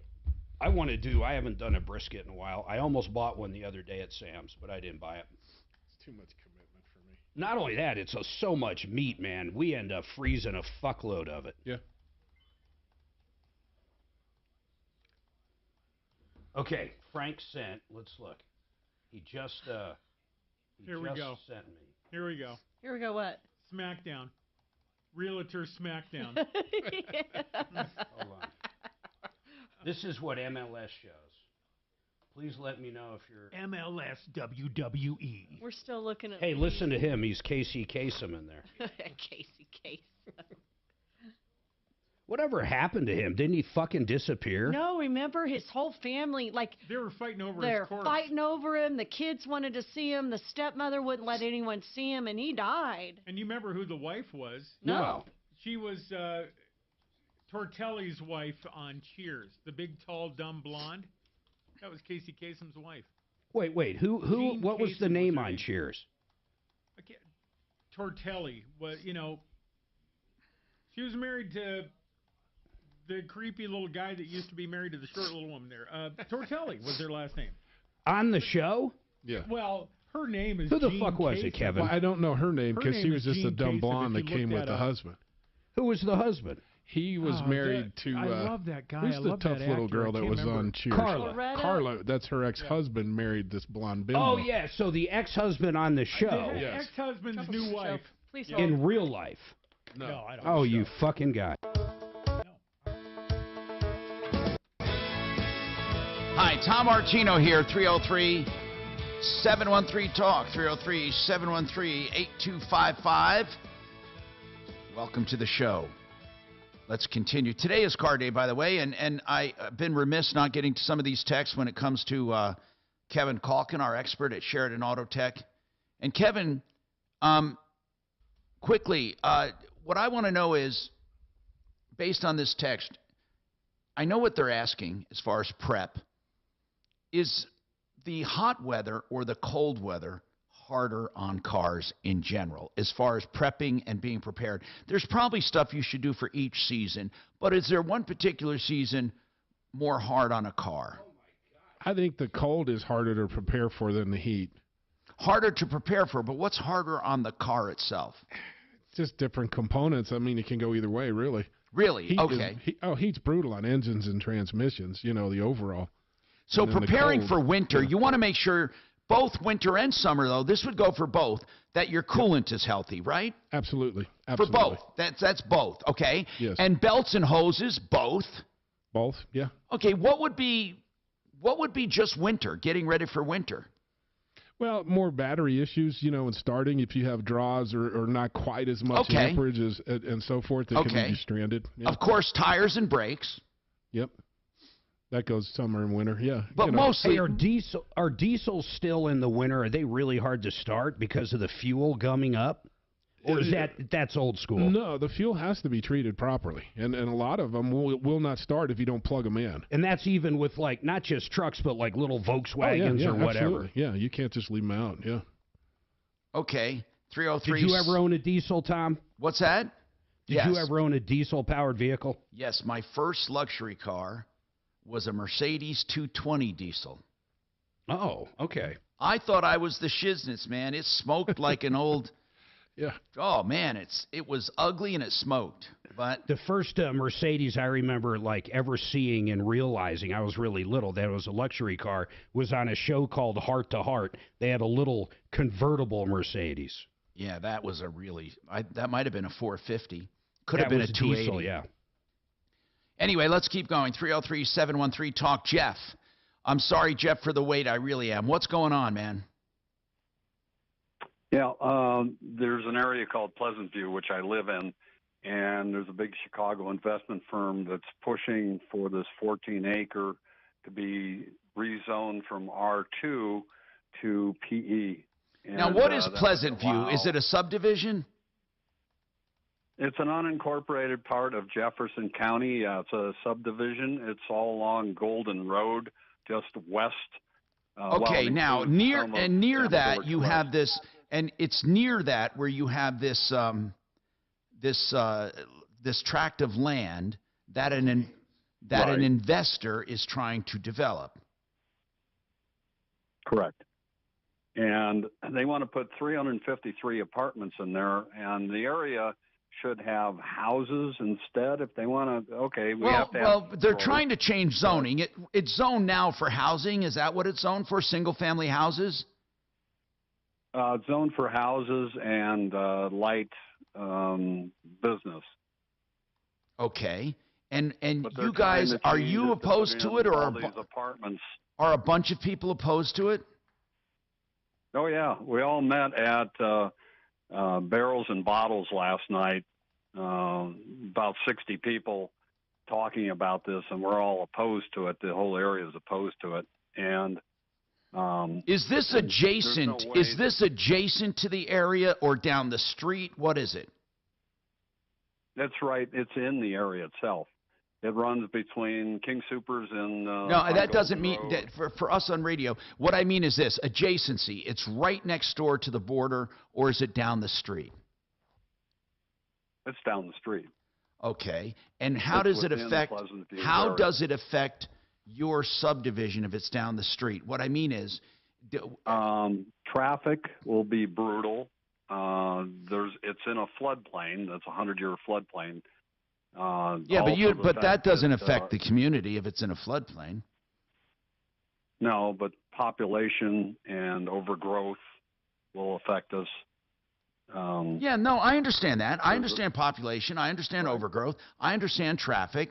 I'm just saying the floodplain doesn't enter into it. But so you understand the process is not easy to get zoning changed. Right. There's a hearing again this Tuesday, which they only give us 3 minutes each to give our points. In other words, we come up with numbers of how crime goes up on rental properties as opposed to home ownership. Okay. We went up on Jeff, numbers. here's on, the deal. yeah. Here's what you're going to be battling. And I'm telling you this from personal experience. First and foremost, though, the good news is zoning change is just one thing. Then they have to get approved after the zoning changed. They have to get approved the actual plat that they want to do. So even if the zoning change went through, what are they trying to go from single family to multifamily? What are they trying to go to? They're going from single-family housing in that area, and they want to put in 353 apartments. I understand. So they're going from single family to multifamily. Okay, now the argument, and I'll tell you what do you think counties would rather have? Just tell me, what do you think? Because I can tell you what they want. What do you think they want? Well, they probably want the biggest money that they can get out of taxes, and yet hold on, the biggest money for the least impact. And the most impact on cities and counties come from single-family homes. The least impact comes from multifamily homes because the police department or sheriff or whoever's doing it only has one little area for 100 people as opposed to 100 miles, whatever. Or they have one little area for fire protection as opposed to the entire 100 people spread out.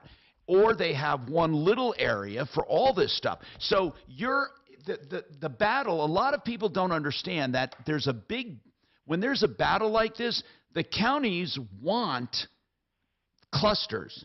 They want smaller lots. They want clusters. They want traffic. And you might think I am crazy, but if they get more traffic, they get more federal aid, and they get more stuff to do. And meanwhile, the people who live there are thinking, why would anyone want this? And that's exactly what they want. So when you go and battle, just make sure you know what they're thinking. Because if you bring up some stuff like, well, they're all going to be crowded together, and they're thinking, yeah, that's wonderful. We're going to get all this tax money on this commercial property, plus each individual family is going to be buying stuff, that's sales taxes. And guess what? They're not going to be spread out over 100 or 200 houses. They're all going to be in one little area. So sometimes when you have that mental picture, it helps you battle it. But here's the sad part. It's not by referendum. If your county wants it, they're going to approve it. And people think public hearings mean something. I wish they did. Public hearings mean nothing. Nothing. All it means is that what might happen with a public hearing, Jeff, these people might think we're in trouble when we go for re-election if we go against all these people. So numbers are really going to be important. Hold on, I really have to take this. Then I want to know why you called and what we can do for you, or what kind of questions you have right after this. Thank you. Now, Impact Traffic.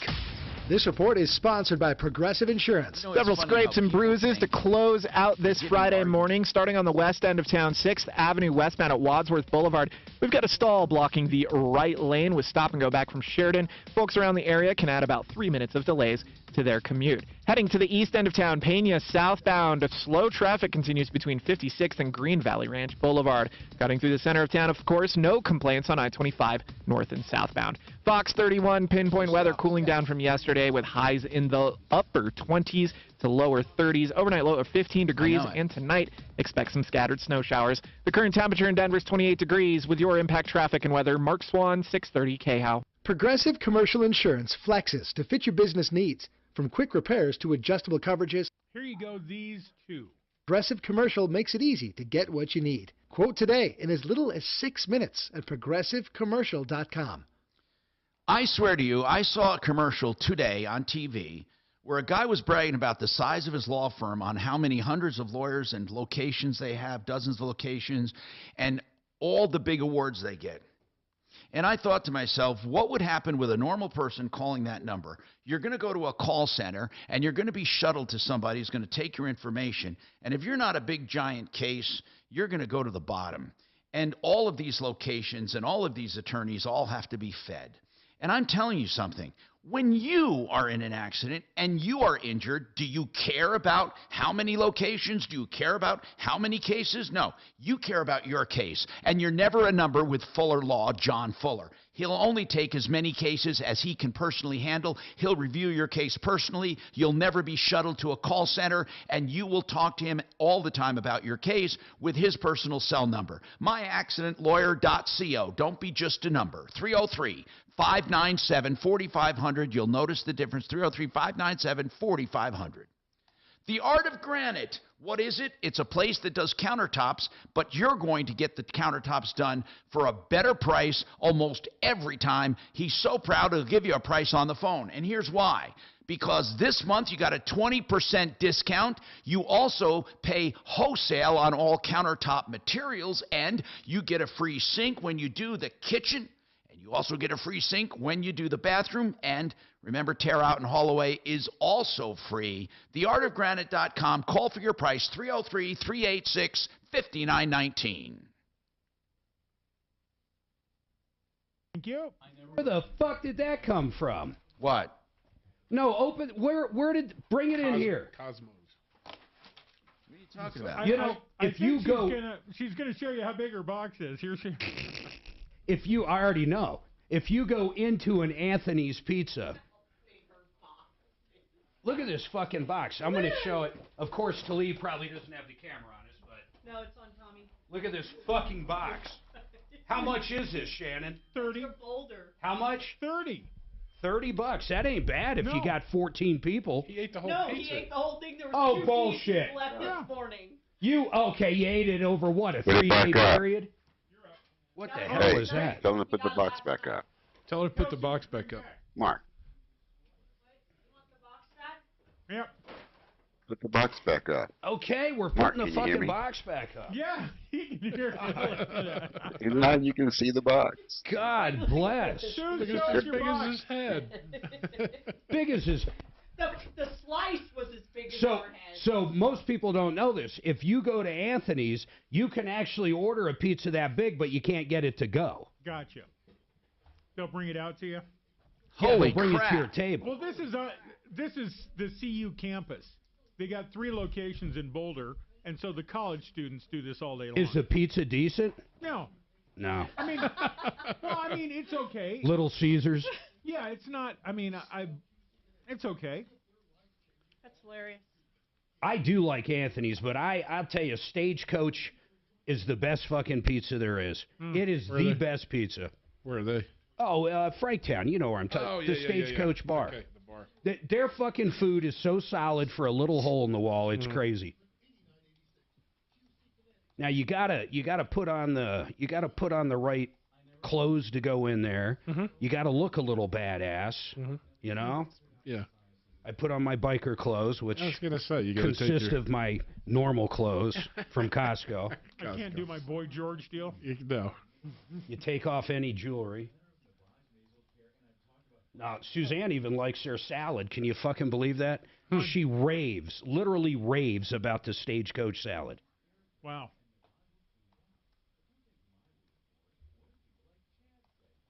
Are you off the enchiladas for a while?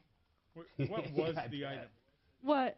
that flew out of your butt so quick down there?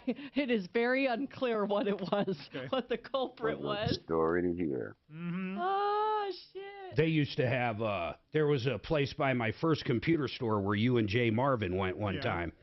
And they had the big as your head fucking calzones. Oh. And they were sincerely as big as your fucking head in every aspect. Yep. You'd get one and you know, you couldn't eat the whole thing by any stretch. Unless you're Shannon. Yeah. Okay, what is it, 11 p.m.? So I ate the whole thing in 10 hours. That's a big ass piece. God 10 bless. hours, though. Yeah, Wow, I'd what get the- tired of it before that. I went to war with that fucker. We were talking about that the other day, man. Here we go, folks. Talk Station. Online at khow.com.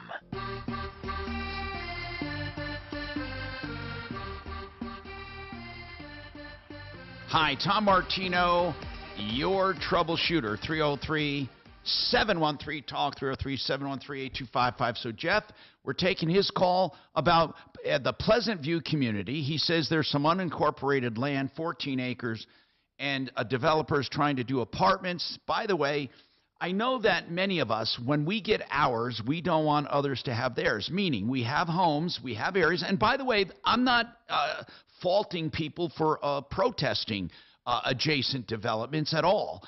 But a lot of times we're in a community, we don't want it changed. And even though there's a great need for apartments, or there might be a need for condos, or there might be a need for multifamily, many of us will be at the first meeting to oppose it. The point is this. Usually counties will do what they want anyway. It's unfortunate, but that's usually how it works. I want to know with Jeff, they're having public hearings. I want to know what he wants us to do, or what he wants to accomplish on this phone call about this area and the possibility of hundreds and hundreds of apartments going in down the street. Go ahead, Jeff. Well, I think if we could have any kind of media pressure or pressure upon those that are on the Jefferson County Board of Directors, I've already looked at, they would gain about $1 million in taxes, because I went around and looked at, prices on taxes for individual single houses. And if they put in a number of houses in there instead of apartments, they'd end up with $1 million in taxes. So if that's what they're looking for, the big bucks, that would, fit their bill. Yeah, but Jeff, your math doesn't make sense. They're going to get a lot of taxes from the apartment house. The single-family houses will cost them more than that in police and fire protection, education, parks, all of that. I'm serious. Now, I'm not fighting you. I'm just telling you, you're going by the... I tried to tell you, you're doing the wrong argument. That's not going to make it. They make way more money with multifamily because they spend less. That's a big factor. And there's way more resources needed for single-family homes. This year is the year to Awesome. with Rosette.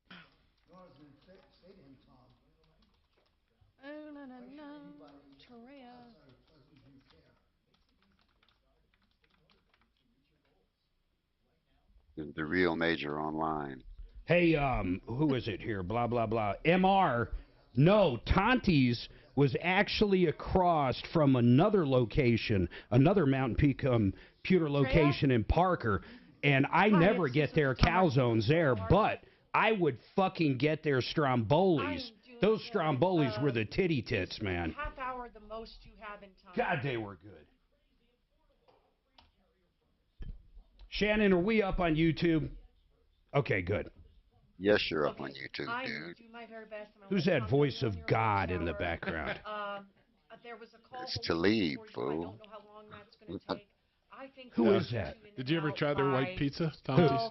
Fucking Tonti's is good, man. Their white How do pizza? you know Tonti's? I used to live in Elizabeth, so I would stop there On the way back. Yeah. Oh, that's right. That would be a long drive. Yep. Well, no longer than some of the drives I've had, but yeah. Yeah. But no, kids want pizza or something for dinner, you stop on the Fuck, did you ever have their Strombolis? Oh, yeah. Okay. God, were those good. And then there used to be a bar right there called Fanoogies. Oh. It's moved across the street. But back in the day, Fanoogies was fucking crazy, man. We used to have a good time in that joint. Oh, yeah. You remember Corey Lopez that worked here in sports? Yeah, I sure do. I almost drank him pretty one night. God damn, I was drunk there. Man, fucking Fanoogies. They had great wings. I mean, really good fucking wings.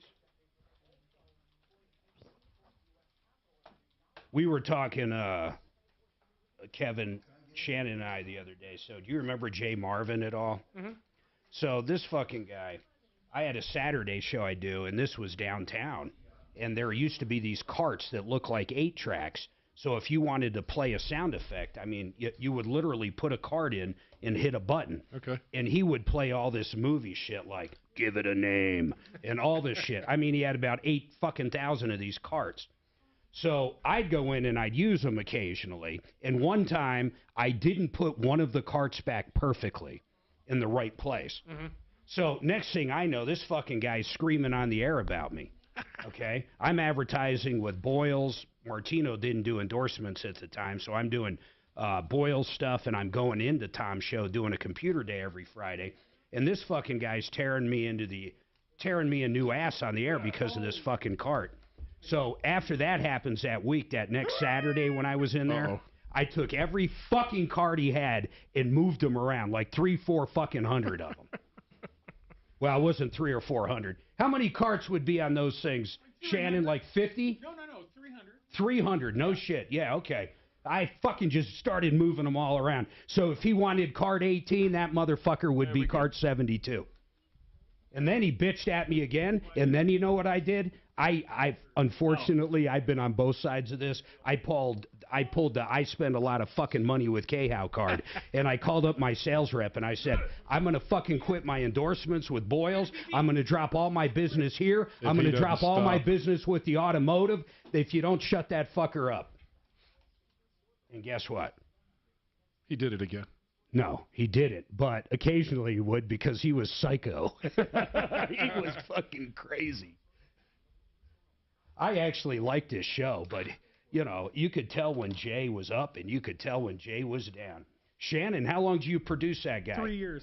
3 years. Did you like him personally? No. Not at all. Was he the same way with you? Some days nice, some days bad?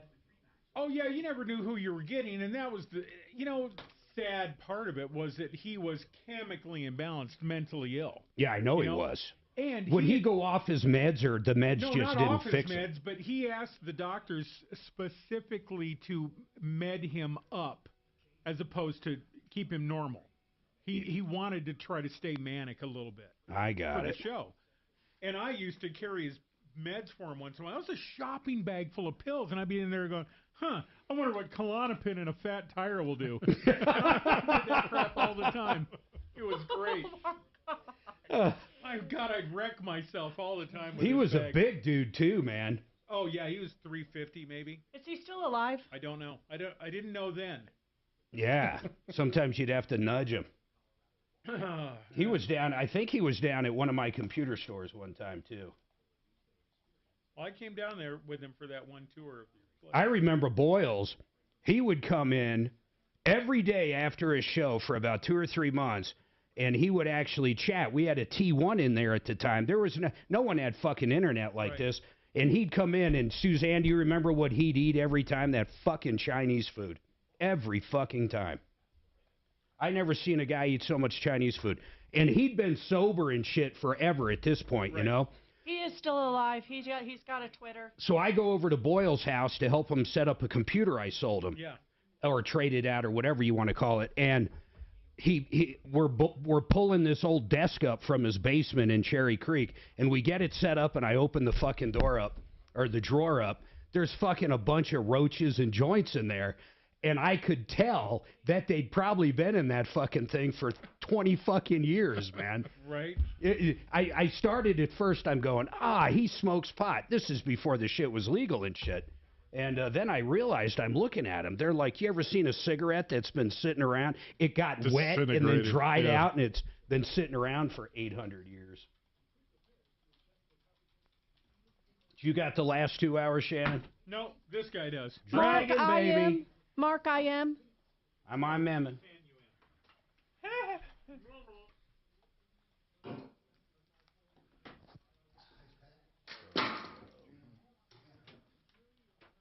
Yeah, I know, Suzanne. I figured. Okay, so Talib is before, and I was just including him in the conversation. Oh, yes. Is that the dragon coming in? No, it's not me. It's not you. Gotcha. But I've taken him out of queue. Yeah. Because I don't have all the time for Talib. I have a little time for Talib, but not all the time. Is he still listening? Yeah, I know. Talib is beautiful. I got a cold. Not in all lighting conditions. Tell me again. I gotta fucking come back. What? What are you doing, the other? Hey, Mark. Yeah, I'll leave him. Mark. What's up? Mark? Oh, Tommy's trying to talk to you. What? So what has you in a, what kind of mood would I call it? A pissy Pretty mood. much you. A pissy mood. You. Why? I'm not getting into it. I texted you this morning, but what's that Taylor Swift go? That fucking it's you. Oh. Anti-hero, it's me. Hi, it's me. I'm the problem. It's me. I'm the problem. It's me. Give Tommy a break. It's not like I didn't admit it before he texted me, Suze. God, then you got a cold on top of it? 10 seconds, guys. Why don't you follow Keyword on our website, bills. That's bills. Enter it now at khow.com. Inflation salvation on 630 KHOW.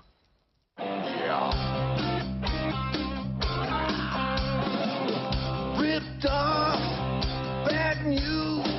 You need advice so you don't have to lose. We'll come running just as fast as we can. Troubleshooter's gonna help the common man. This is the Troubleshooter Show. Now, Tom Martino. Hey, Tom Martino here, 303-713-TALK, 303-713-8255. What's going on in your life and how can we help you? Let's get right to the phones and see what we can do. And I'm going to go back to, or not back to, but I'm going to go to Treya, who's on her lunch hour, needs to be taken right away, so we'll do that. We have Kevin Calkin with us, by the way, Sheridan Auto Tech for car questions. Treya, what's happening? Or is it Treya?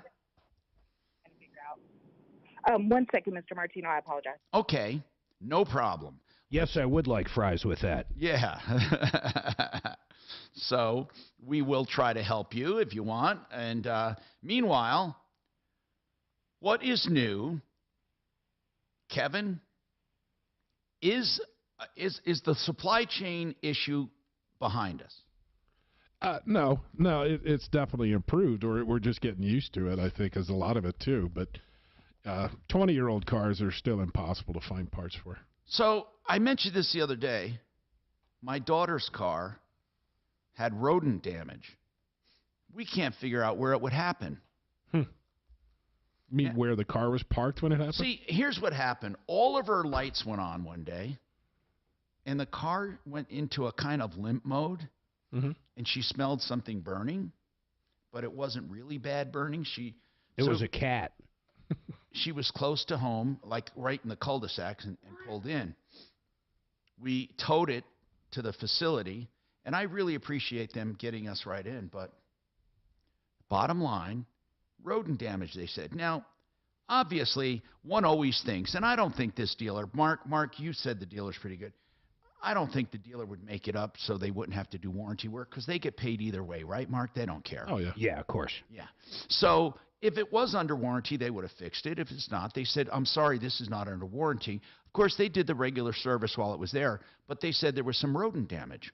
So, Kevin, is that still a problem? Oh, absolutely. Yeah, rabbits, rats, mice, squirrels, you name it. Yeah. Is there anything we can do? And by the way, bring up the caller if she's ready, Treya. I don't know, but we'll take you as soon as you can, Treya. But, Kevin, is there anything we can do to prevent it? Are there any preventive measures? Well, internet lore, dryer sheets is one I keep running into. Dryer sheets? Yeah, just tuck them around in corners underneath the hood of the car somewhere they're not going to. Treya's good to go. They don't like the smell. Treya, what's going on? All right. Good morning, Mr. Martino. Hi.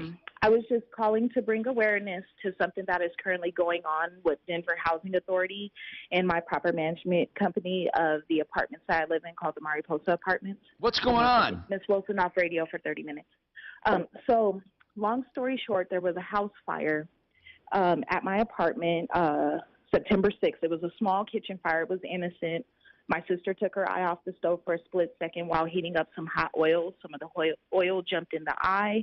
She tried to put it out with water, not knowing you don't put out grease fires with water. Oh, my gosh. Okay. Got it. Yes. Yeah, so it was a total accident. Either way it goes, I was prepared, had my renter's insurance, Good. Good to go. Not even 2 days after the fire happened, I filed my initial claim with my insurance company. I told my property management company, which is Ross involved immediately when it happened. Like, I happened to catch the property manager walking through that morning. Let him know what happened, got everything situated by the 8th. I even had a restoration company in line. Well, this is where it gets weird from here. So first they made the restoration company approve as a vendor, which they already have a Denver Housing Authority account. something about they had to be approved through the property management end, which is fine. That's understandable. You got your protocols. Then from there, it took them until September 26th to approve them. In between time, I kept, asking when they were going to approve Wait a them. minute. And if What during what this went on in the time- meantime? You just were living in the burns? Yes. And I Yeah, will but get to with that rental first. insurance, September- you should have been able to go somewhere else for a little bit. No, but So Mark, they what she's renters saying is her renters. Oh, you mean another place, Mark? Of Okay. course. Yeah. What about that, So Treya? my renter's insurance, they only cover a hotel during the time of restoration when the demolition actually begins. That's how renter's insurance works. During that time, because the entire first floor of my unit was completely, soaked from the sprinkler system. I mean, all the cabinets, all of my belongings, all of my daughter's clothes, because she had a large armoire. So what were you doing during the downstairs time in the you're hotel. waiting? What were you doing during the time you're waiting for the restoration company to come? You were living in. So the rest, yes, I was living in the apartment. So it wasn't the restorations company's fault. They were in line with me as well. No, I get it. But you Mm-hmm. were waiting there the whole time for these guys to show up, and the housing authority, you say they were dragging their feet. Yes, so the restoration company had already, they came, they took estimates. The restoration company was ready to go. Make no mistake. The restoration company I chose, they were in line with me since day one. Me and the restoration company were literally waiting on Denver Housing Authority and Ross involved to sign off on estimates. Now, here's how it gets complicated. So like I said, the fire happened September 6th. They didn't approve them until September 26th.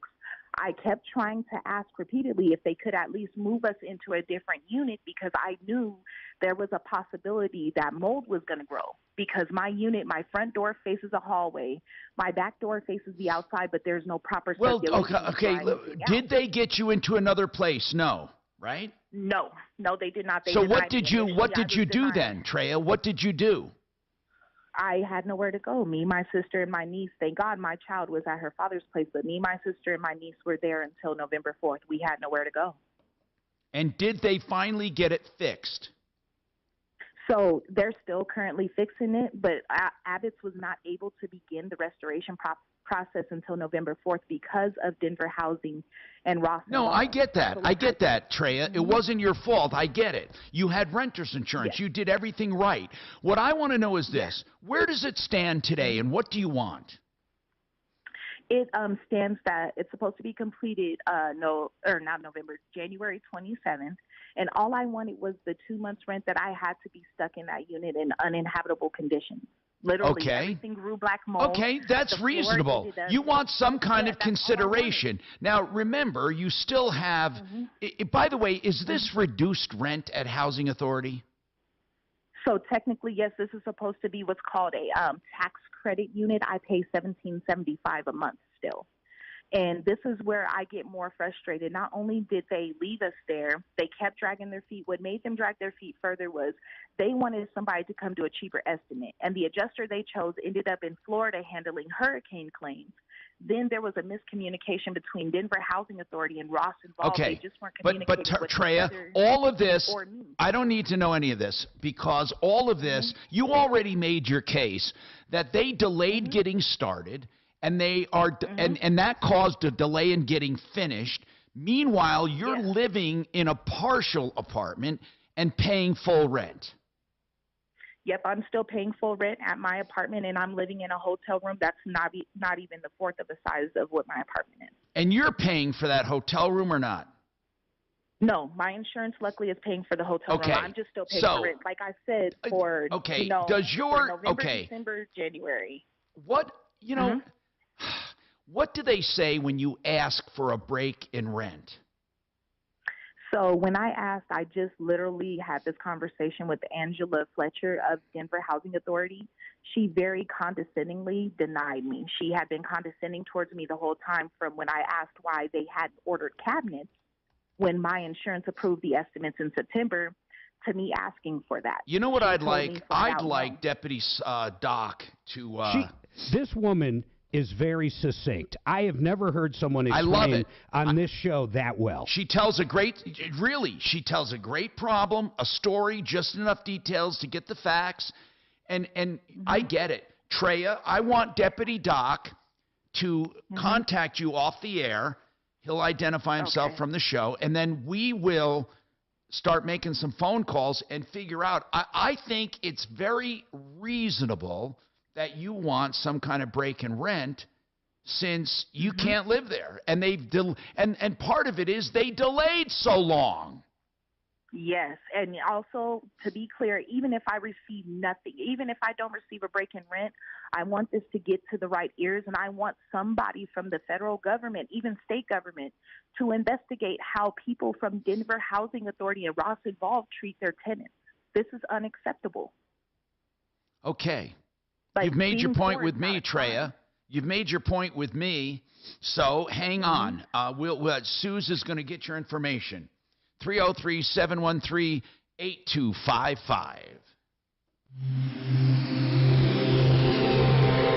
Michael Brown here from my partners at the Colorado Business Roundtable. You know, sometimes we forget just how vital businesses are to our state. They're not simply brick and mortar. Businesses support our communities by providing jobs. They provide Coloradans with opportunities, valuable products and services. Businesses provide tax revenue, and they support and fund. I got about 10 seconds, Tom, then it's all you.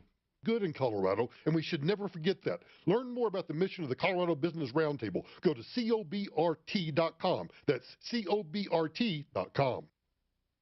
Okay, David Ellis Jewelry, he's the name you want to remember to get your used jewelry to get some extra cash. Or maybe you have junk jewelry, incomplete coin collections, mismatched earrings, whatever it is. If you have precious metals, he'll buy the precious metals. He'll weigh it and pay it. If you have vintage jewelry, used jewelry, old jewelry, he'll weigh that and give you an assessment on it as well and pay even better. So David Ellis Jewelry, give him a call, 3rd and Clayton, 303-322-8779. You know what I love? I love when a company fills a niche that is needed. And after being on the radio here for more than 40 years, I can tell you we need Boonstra Excavation. It is a specialist in septic systems. Yes, they can install new ones and fix any part of your old one. If you're in the country, the Front Range, the foothills, wherever you are, if you have a septic system, septiccolorado.com for all your septic needs, including alarms, leach fields, pumps, inlets, outlets, or a whole new system. Boonstra Excavation, 970-278-6151.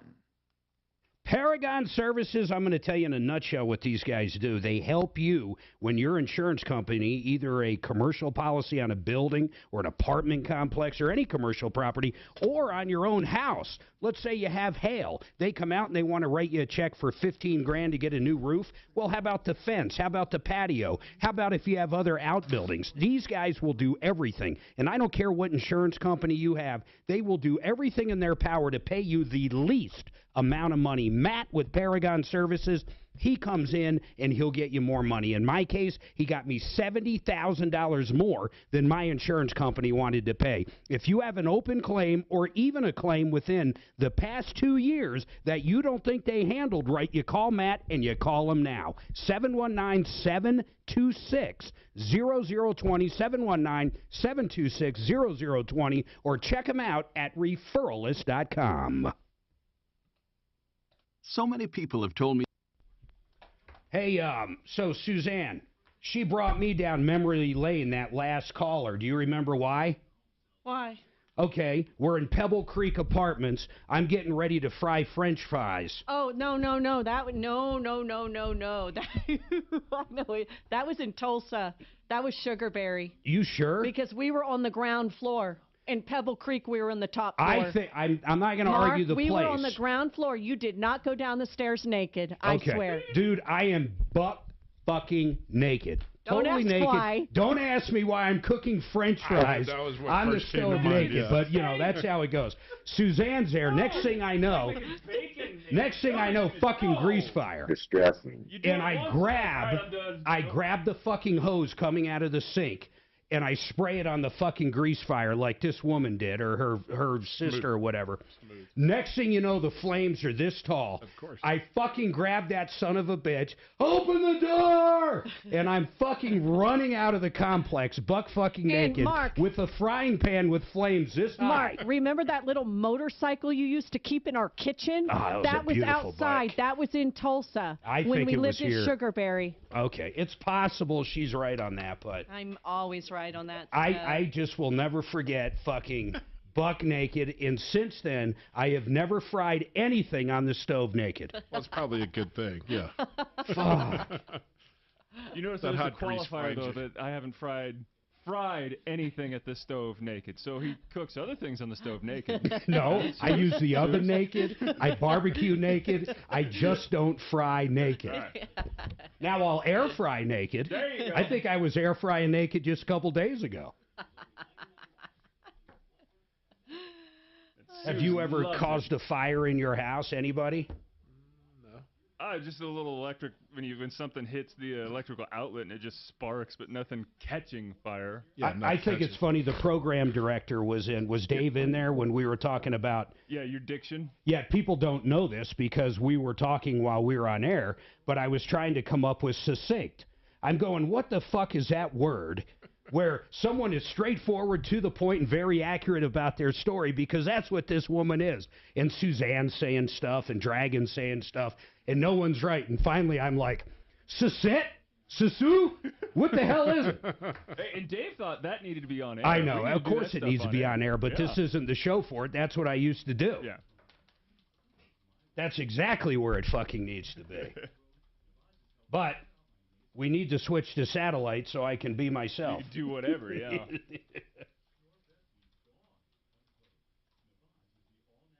When do you think the FCC is going to ease up on those rules? Because if you look at cable TV, they're dropping S-bombs all the freaking time. Any sex anywhere can go into any bathroom now, for the most part. I have no idea why. You can do virtually anything that when I grew up you'd get thrown in jail for, and fucking now you can't say fuck. I fucking don't know why. I have no idea why, Dragon. Out on the street and you open up your pants, you get arrested. If you do it inside of a restroom, in a girl's restroom, you don't get arrested.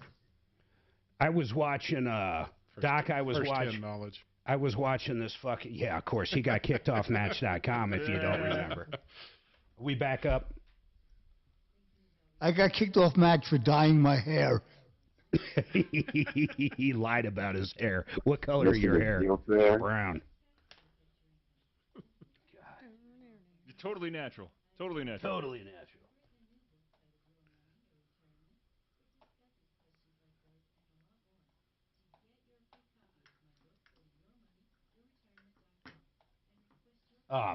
Luck does feel a little long. The YouTubies are talking about how old Capless is. They're guessing. If they are right, I am shocked. He looks fantastic. I would if guess he's over. Dan's 60. Holy cow, there's Yeah, it's I'd over. say 60s for sure. That man looks fantastic. Yeah. Yep. Well, he's a hell of a good attorney. Yep. I'll tell you one thing, don't ever debate him unless you are 110% sure of your facts. Oh, yeah, he'd chew you up in a heartbeat, man. Like your hair color. I heard him admit that he dyed his hair just now. I told you, I was on his show about a year and a half ago for half an hour talking about abortion rules. I knew he was going to say abortion. Pro-choice versus pro-life. I don't like the pro-choice or pro-life. I don't like those words as descriptions for the two sides. I know, but basically I think that's... woman's choice is a better description. But that's come into common vernacular, Mark. All right, we're going back. MBUSA.com. This hour from the Trajan Wealth K-House Studios. Trajan Wealth, your trusted local fiduciary advisors. TrajanWealth.com. Hi, Tom Martino here, 303-713-TALK.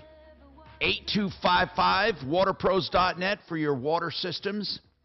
You can get a whole house water system softening under $2,000. He'll throw in a whole house filter this month only. Waterpros.net. All right, now let's continue on our quest to help people. Gary wants to talk about home insurance. Go ahead, Gary. What's happening? Welcome. Thank you for taking my call. What's happening, Here's man? My problem is this. A couple of years ago, we had a water heater that let go, and it flooded the entire basement. So we had 2 years to get together. We had to do all the information and submit it. Okay. So I submitted it. Wait. What do you mean a couple years to submit it? What does that mean? Once you've had a loss, you have 2 years to send in the You have 1 year. request You have 1 year. I've never heard of 2, but go ahead. Go ahead. It doesn't matter. In Go our ahead. case, it was 2, and we sent in the information the end of November, and we went out of town. They said they were going to call us within 2 weeks. They never did. Who's your company? State Farm. Well, let me guess. You're outside of the limit. You're past the statute. No, has nothing to do with that. Well, then at all. what is it? Okay, the problem is the replacement value, and I asked them to send me a copy of my policy and highlight the areas that, Excellent. that Good. they were supposed to take care of. What did they claim? What it says is we have to turn in apparently now, a couple months later, when this merchandise was purchased, and they will send us a depreciated amount. Wait a minute. Then, Hold on. This was a water heater, right? right, but it damaged $13,000 worth of things in the basement. No, I get that, man. How did the water heater fail? I don't know. It was old, and it. How much are you arguing about dollar-wise? Well, it's not a question of arguing about dollar-wise. It's a question that we have to send in the time limit on this thing, and then they will send us back the depreciated value. And then in the policy, it says that we've got to... this guy's not succinct. Mark, wait one second. Where are we at now? Mark, just wait a second. Gary. We need to go out and buy all this merchandise and send them receipts. And you get the other check. Right. That's common, Gary. Here's how it works. This is They're doing it exactly right. What they do on most claims, they pay actual cash value, meaning what is the water heater depreciated, and they even go so far as the carpet and other things depreciated. You get a first check. Then you go out and prove that you've replaced it, and you get the second check. If you do not replace What if I don't want to replace it? Well, then you don't get depreciated value. Then you do not get depreciated. Excuse me. You do not get replacement costs. That's it. It's not a cash award. It's replacement. It works the same way with a roof. Yeah, I understand the roof because I've had that situation. But for example, 4 years or 5 years ago, I had a bunch of computers. I replaced them at that point in time, and these computers that I'm claiming now were damaged in this. The old ones, right, were damaged in the flood. Right.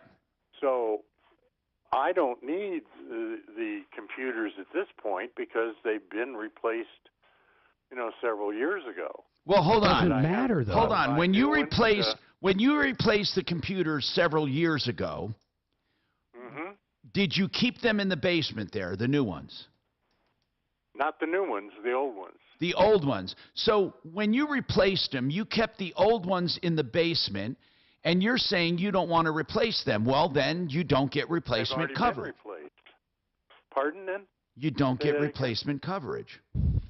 Okay, so the only way that I can get replacement is to go out and purchase new equipment. To replace it.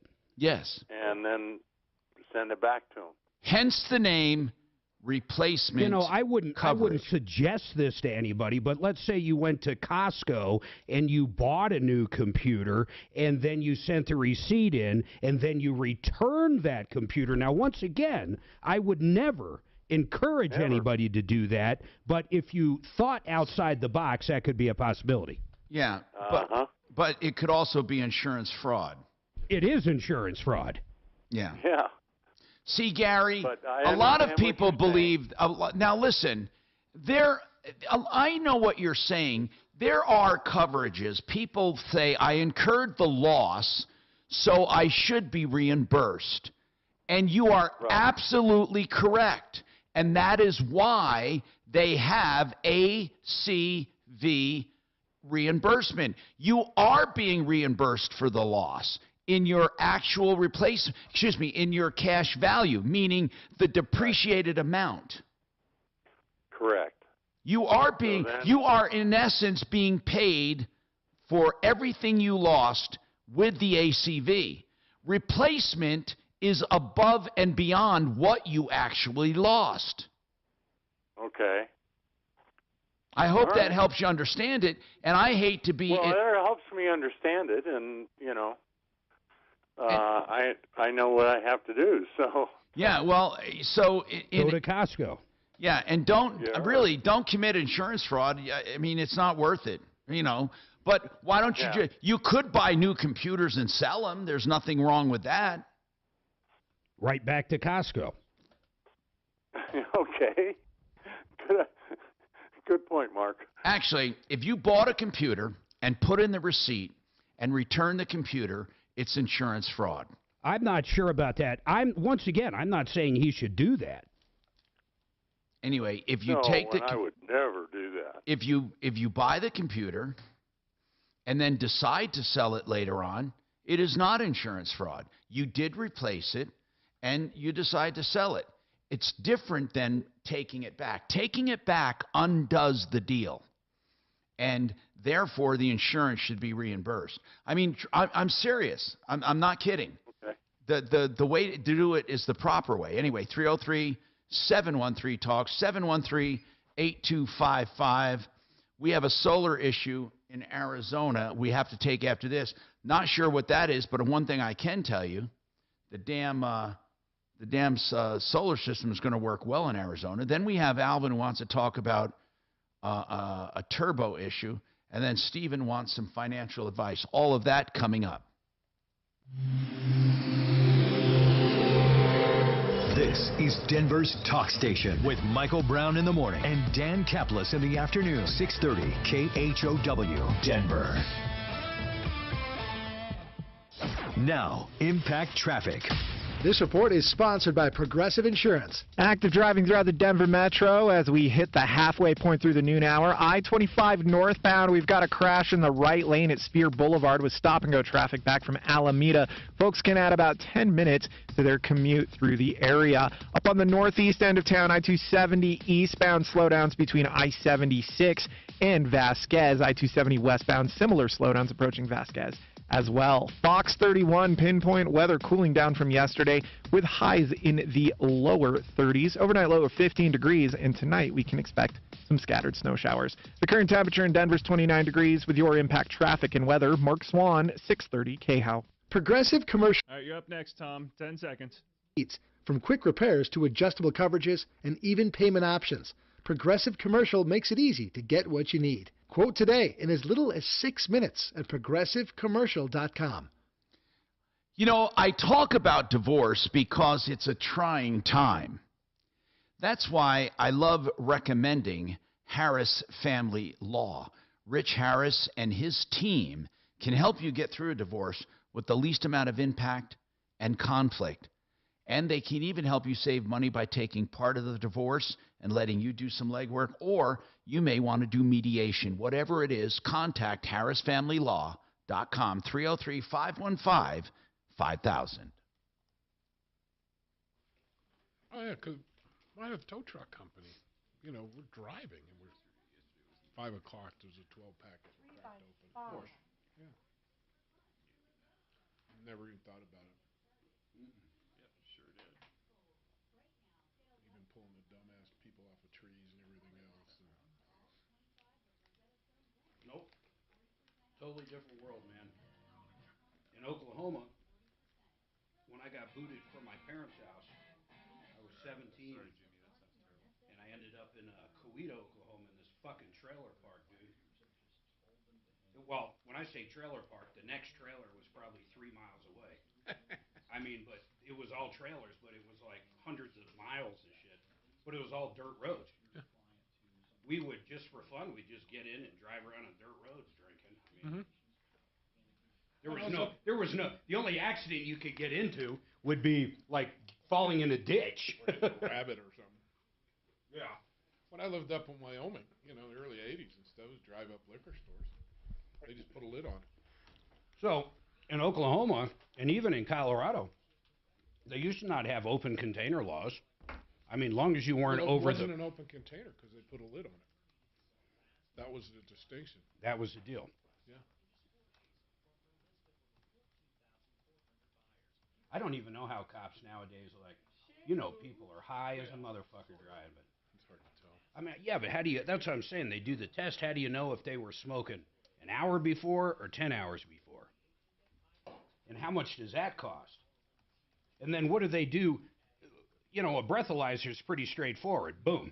But this, I mean, do they have a test to where they can tell instantly, or does it take a week? I mean, is it a blood test or what is it? Yeah. I have no idea. I told you my solution to cut the guy Mark. loose. Well, I think you pull the guy over. It's like It's not, you're on. Yeah, Mark. I think he's ignoring you. Oh, my solution to that is very simple. You check someone's reaction time. That's all you care about is whether somebody who's driving can stop when they see a red light or a stop sign. Doc, there is a famous episode of WKRP in Cincinnati. The drunker Johnny Fever got, the faster he got on it. Yep. So let's just say But there are people out there that's that fiction. can react quicker. That's fiction. Well, if they can, Well, that's no, all. that's not true. You find someone that's been getting high for 20 fucking years, smoking pot every single day, every hour on the day. They are nowhere near as affected as someone that gets off a plane from fucking Canada or wherever that's never had pot and takes the same amount. It's not even in the same goddamn ballpark. No, I agree. So all I care about, I don't care if someone's been smoking for 20 years. If they have good reaction someone time. that's been drinking forever and has got a tolerance built up, even though if they're double over the limit but can drive better than a 16-year-old teenager, you don't see an issue. But, Mark, that's already been adjudicated. What I'm saying is we don't have a test for marijuana. So if someone's reaction time is normal, that's all I care about. If they're high, but they can see a stop sign or a red light. I know people that don't take any drugs and their reaction time's slow as fuck. You can't throw them in jail. Look at Scott, our deputy. Oh, I'm kidding, Scott. I don't want to look at him. Can I just talk to him? Yeah. But that would be at least a reasonable way to sort of, Sorry to keep you waiting. What is your first name? There's people that are slow as fuck, Doc, and they drive all day long. Well, they should take their license away. You follow let 'em Doc drive down the street. slow. I liked it better when we were talking about Suzanne's butt spewing out poop. He is a weirdo, truly. He is. The guy with all the duct What tape the on his hell, balls. Doc?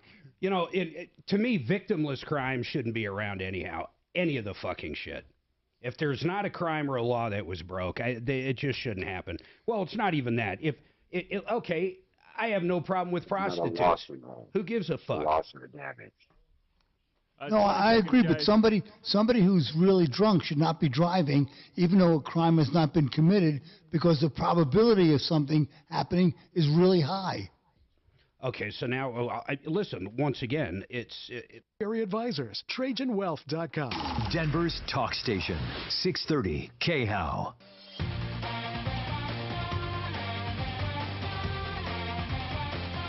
Hey, Tom Martino here, 303-713-TALK, 713-8255. Today's car day, Century RV.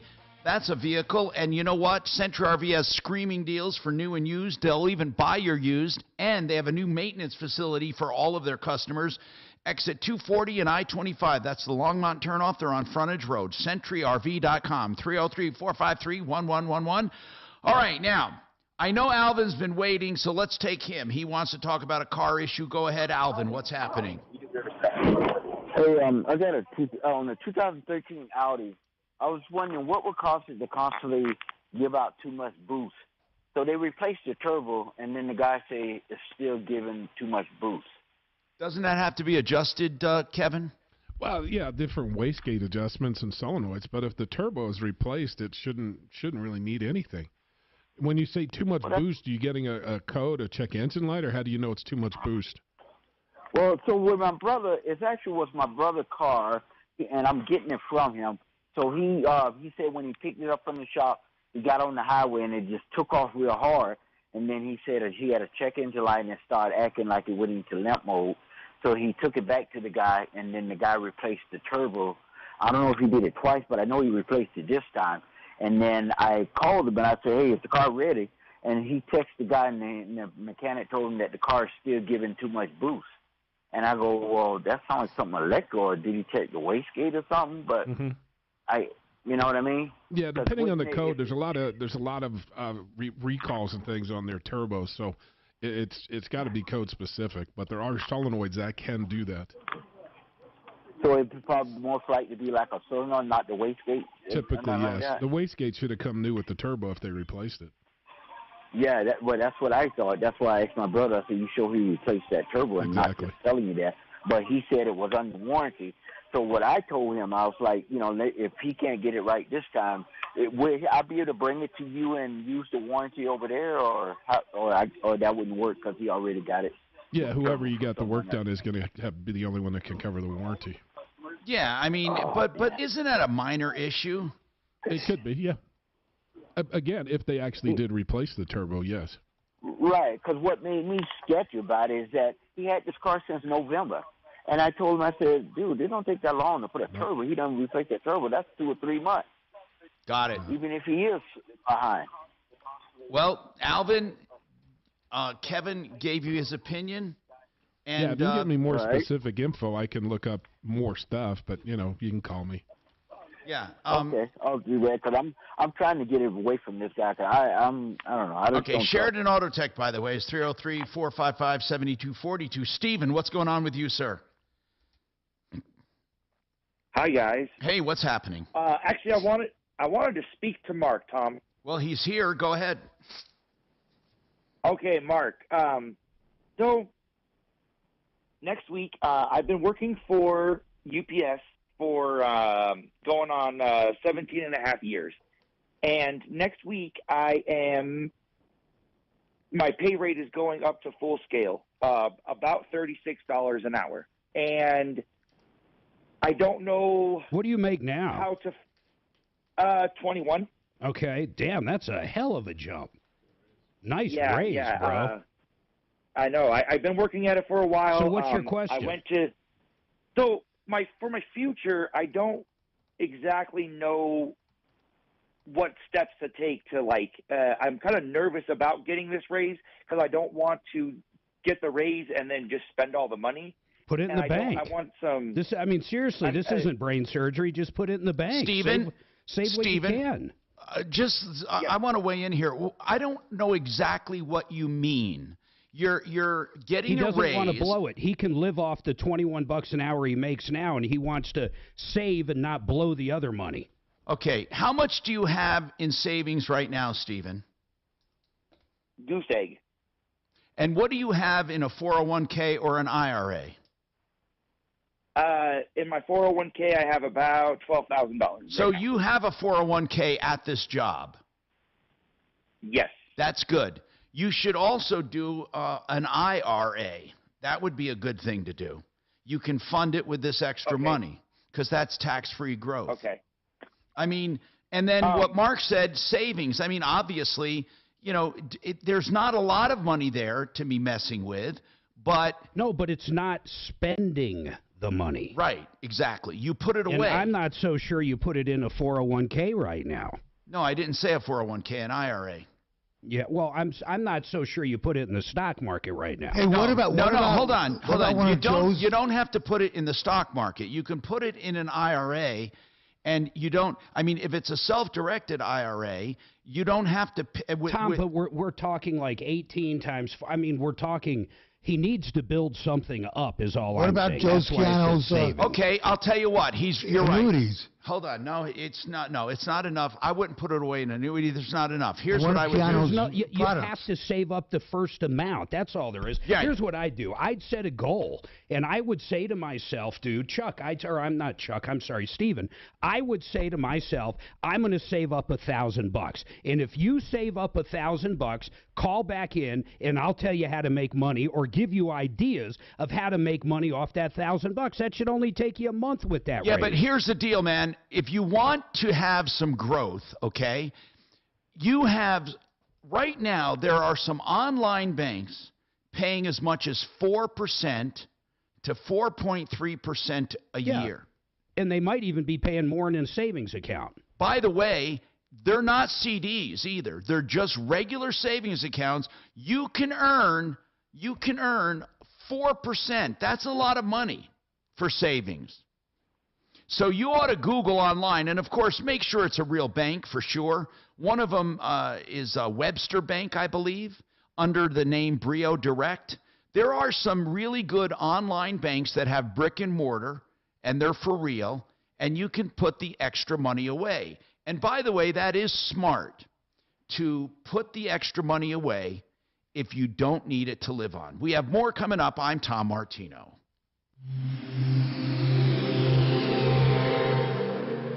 Now, impact traffic.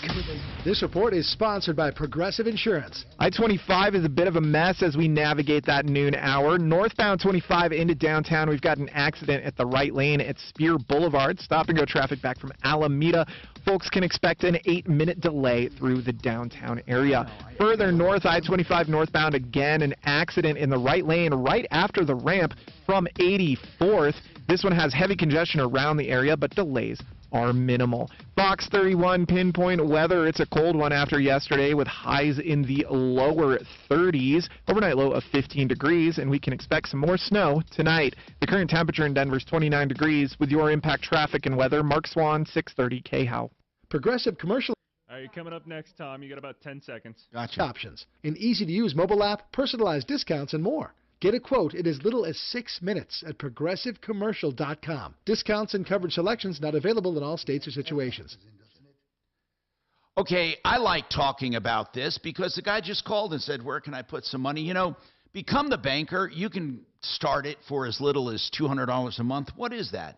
That's taking life insurance. Trust me, that's not the goal. The goal is to overfund that life insurance. Now, starting out at $200 a month is small, but it's something, and it's tax-deferred growth. You see, that's important, tax-deferred growth.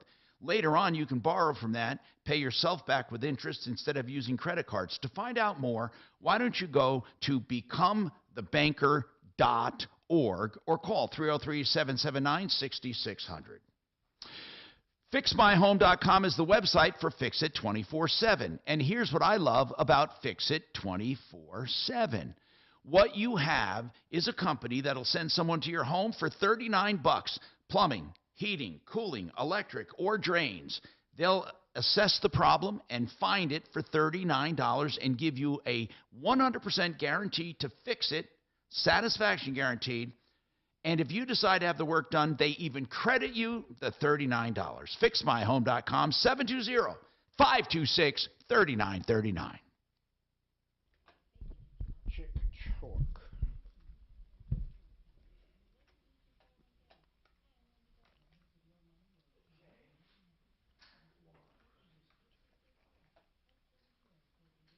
Can I get anything?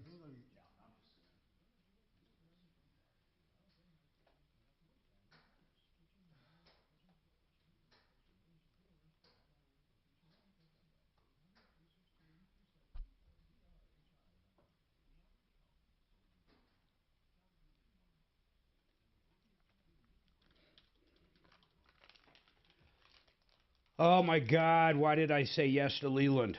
Explain that again. That's a long day, isn't it? If that's just it. I wish if he started right after, if he did that right after, if I it'd be didn't have to easier. fucking leave and come back, it'd be all right. You're really funny on it. It's only an hour, right? Mark, can you hear us? Yeah. Oh. It's only an hour, right? Yeah, it's a quick hour, but we got to kill an hour before. Yeah, it's just killing that hour on a So- Friday, dude. We don't drink during the week, and I'm looking for a fucking beer right now. It's beer time. It's And I beer know what time. Leland will have. He'll have that Buffalo Trace stuff. Buffalo Trace root beer. You got to drink 18 gallons of it. Beer for my. It Mark is, loves it's root that beer. song. You're gonna get Or him it's called started. Buffalo Then Trace he's gonna make me play it this week. He's like, you're gonna have to Cream. play that song. He owes me $100 straight up too, man. I caught This that dude like in that. Texas, Do what I can. Yeah, that's he pretty was good. getting robbed. So this dude comes in and he's robbing a diner. Actually, I think it's a Mexican restaurant. And he's waving his gun around and he's like, give me the fucking money, blah, blah, blah. So this dude, when he's leaving, fucking blasts him like 7 times, kills him, and then walks up and pops one in his head. And Leland's like, oh, my God, this guy's going to be in jail forever and blah, blah, blah. I'm like, bullshit, man. There is no way. First of all, that's Texas. And if you don't think he was afraid for his life, you're fucking crazy. It's all on video. And I said, at absolute worst, maybe they could prove, but I don't even think that's possible, doing something to a corpse. Because you could argue after 8 shots you would think you were dead, but there's no way they could even prove But, that. yeah. He was probably still alive after 8 shots in the back. I'm a gentleman all day long. Fucking pop him, man. I don't give a fuck about that. He will never see a day in jail in Texas. But I understand their point, though. I don't. I mean, when do you stop shooting? Well, when you think it's dead, Well, when that's he's what a neu- cop will when- tell when you. he's neutralized.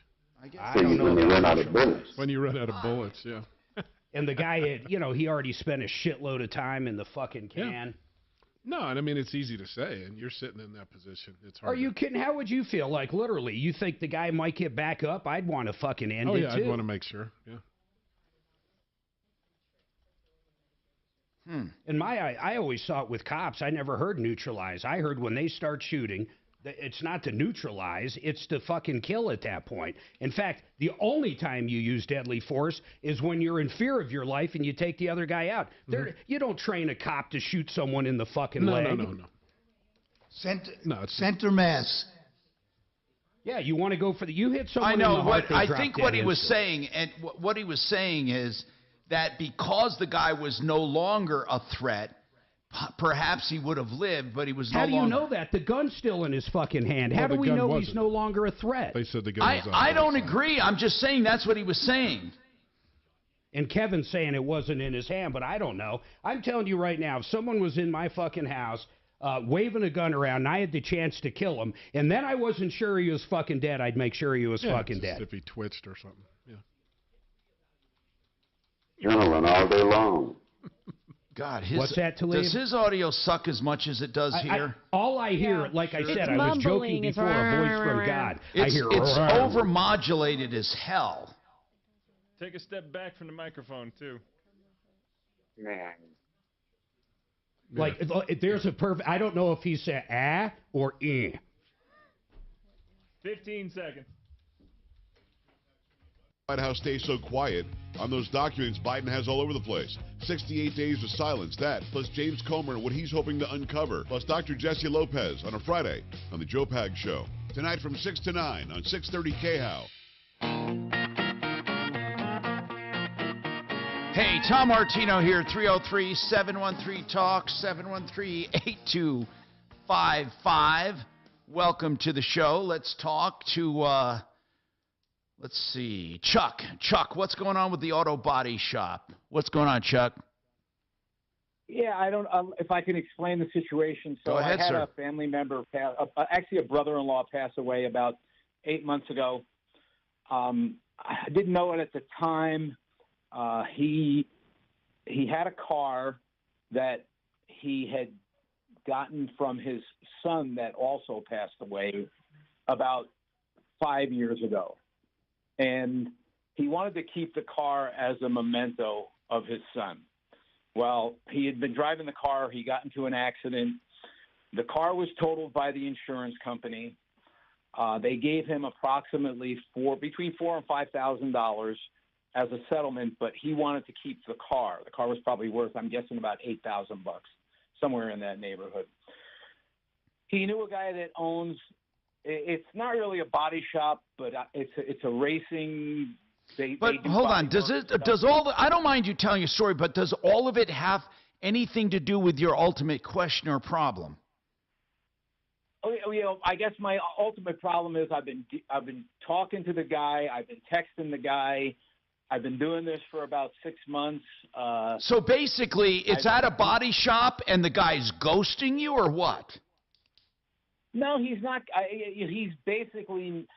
The last thing I said to him is, look, we have to sit down. And the reason I'm doing this is because my sister-in-law is still alive, and she could use whatever money she could get if this car is worth something. Okay. I'm trying to find out. Let me make sure I have this Now, straight, Chuck. You're saying that this car was kept as a memento for the son. Is that right? Of the son? For the son, that's correct. Okay. And it was in an accident. And the father who kept it was in an accident. Is the father still around?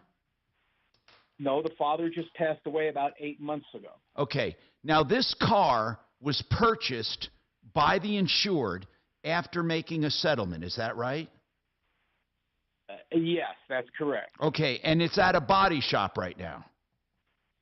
That's correct. Okay, and the mom no longer wants to keep this car like the father wanted to, but she just wants to know. That's correct. Okay, and this body shop, how long has it been there?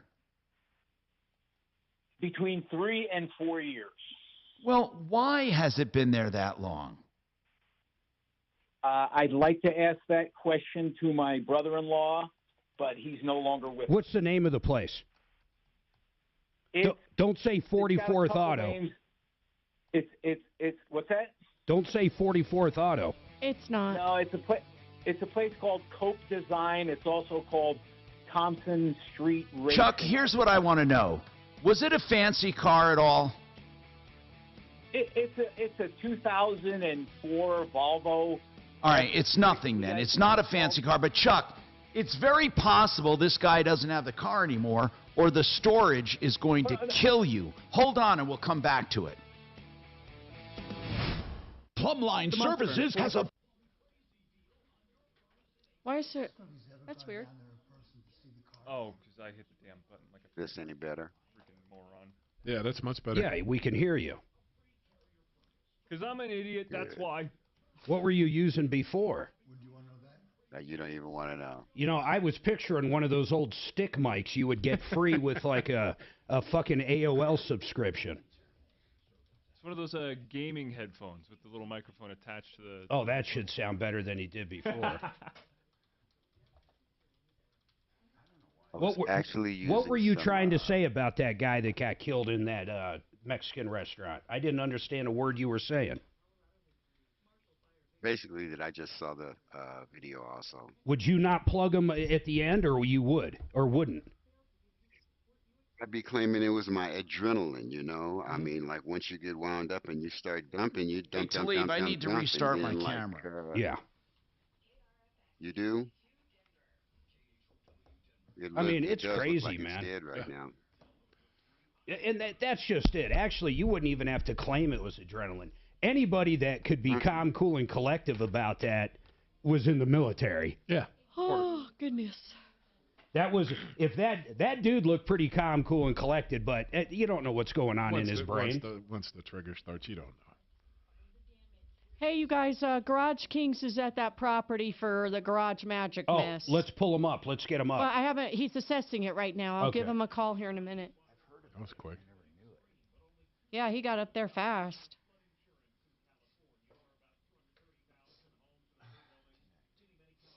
All right, so Frank Duran's going to have the real deal I'm going to see. Before I say anything, I want to actually get the MLS numbers. Sure. And if this guy's lying, Tom, where do I go? If we're completely lying about something and someone complains, where do they complain? Maybe you call the troubleshooters. I know for a fact if you're an endorsement, if I endorse somebody, I can't fucking bullshit about it. There is no ifs, ands, or buts. No other thing. I mean, if you're corrected and then you can't. You get in big fucking trouble. Yeah. I can't say, hey, I've used that product if I've never fucking used it. Like I talk about John Fuller. I've used him twice. Sure. I can't say that if I never fucking used him. No, I get you. Yeah. When I talk about you guys, I say I've been to there and I've used Kevin personally. Yeah, absolutely. I fucking have. Yep. False advertising. Yeah, but you can get in big trouble for that, is my point. There is so many rules around endorsements, people have no fucking clue. What about the people that endorsed FTX? They're getting fucking sued right now, a lot of them. Like you wouldn't believe, Doc. Oh, I believe it. Including, I think, one of the rich women, the family that's got more money than God. The Waltons? No, Kardashians. The Kardashians? Kardashians. You know, it's funny. They're just famous for being famous. It's crazy. No, they came from very... oh, my God. The attorney was unbelievable, man. Well, what was his make name? A porn video. You're fine. Hey, Mark, what do you think about the manslaughter thing with... what's his name? Alec Baldwin. Dream team. Alec Baldwin. Yeah. Here it is right here. This is right from federalregister.gov. This is from the fucking feds. Endorsements must reflect honest opinions, findings, or experience of the endorser. Period. End of story. Anything deceptive, you can get in big fucking trouble. And I quote. How often do they enforce that, however? Oh, my God. If somebody complains. If someone complains, it's huge. And if this fucking guy was lying, I'm fucking going through the hoops, man. Mark, I am. Troubleshooter Show, what's your first name? Good grief, this person keeps hanging up, hanging up, calling. You called us! They like to hear you say Troubleshooter Show. Ooh, yeah. Maybe you want to talk to Mark, not you.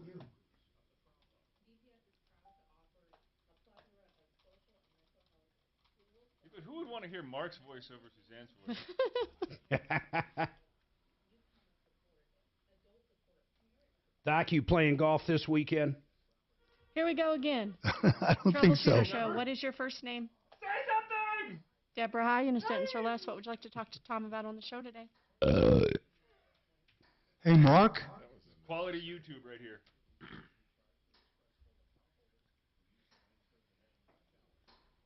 Can you tell I listened to Stern for, 20 years? So this is an apartment complex? Someone go get me a Sibian. And you've called the show before? And baloney. I can imagine Dragon being in one of those cartoon bubbles. And now you're in a new place and you need help with that place? Yeah. Dragon story's unbelievable, man. I still say you should do a fucking movie about that ex-wife. Everybody has a lesbian prostitute bank robbing ex-wife? I love it, man. Huh? You know what? You had a very interesting time. You gotta say that. Yes. I bet you learned some life lessons. Who resembles that remark. What's that? Oh dear. All right, Deborah, listen through the phone. Now you can't hear him again. I swear to God, I don't know what he's doing. No, he said he knows a guy that resembles that remark. Oh. Wiggle the cable. Who the hell is there? Thank you, Kevin. I appreciate that. Of course. Okay. He can be Kevin's now our Talib interpreter. You want me to go get it for you? What do you say? Oh, good. We have received the following firm commitment date for your current carrier. Oh, this is just for the fucking 800 Every day I get a panic alert on the Elantra. That's because they're working on it. It's got anxiety. She hasn't got it back yet, or has she? No, she got it back just now. Then why would you get a panic alert? I don't know. Well, I got it when it was at the shop. I got it. But what I'm trying. I don't think we've ever seen a panic. Yeah, when they're at the dealer, we get panic alerts. And by the way, email. this was while it was still there. This was while it was still there. She's probably hitting the wrong. Oh, Tom just said that's why it's still there. Anytime they're moving it, resetting it, anything. You guys on line 1, she called with an apartment complex issue. We helped her with it. Now she's in a townhome and needs help with that. It's ridiculous. It's redonkulous. Some people are just victims. You know that, Suzanne. They have that victim personality. Well, if some neighbors are putting stuff in her trash that's making her sick, I'm just like, what? Anyway. They're going into her apartment? Well, if it's going into the I don't trash, know. unless if it's a dead body. I don't know. She just sounded nutty. I just put her on hold. Oh, she heard Ooh, the Taco bring her Bell up story quick. And figured she'd cash in too. My neighbors are throwing trash in their trash can, and I'm upset. I love My neighbors have a ray gun, and they shoot at me when I'm in my bed. Hey, Talib, did you ever fuck around with people with a laser? I actually did that constantly. Oh, boy. Yeah, 15 it seconds. was kind of troublesome for a while. $. Just enter this nationwide keyword on our website. Check. That's check. Enter it now at khow.com. Inflation salvation on 630 KHOW.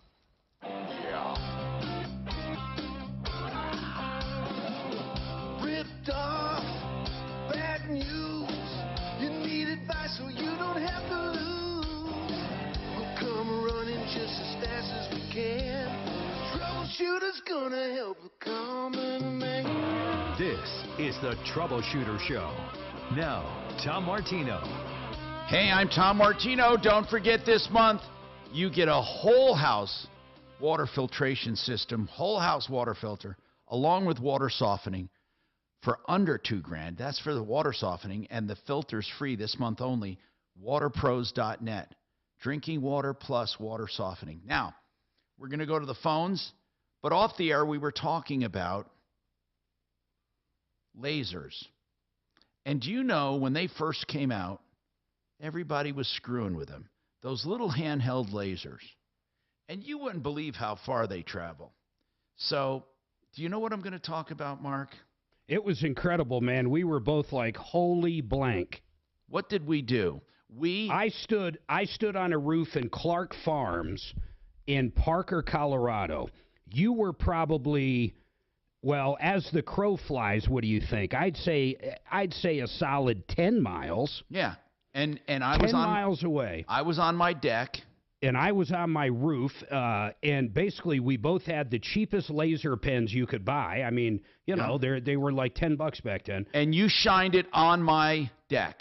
I literally could hit him, and he could hit me back, and we could communicate. What we were trying to do was see if we could put a microwave up, because I had a T1 coming into my house from my internet company, and we were going to set up a direct microwave, but you pretty much had to have line of sight. And we were testing to see it. And we couldn't believe that you could see a $10 laser pen 10 miles away.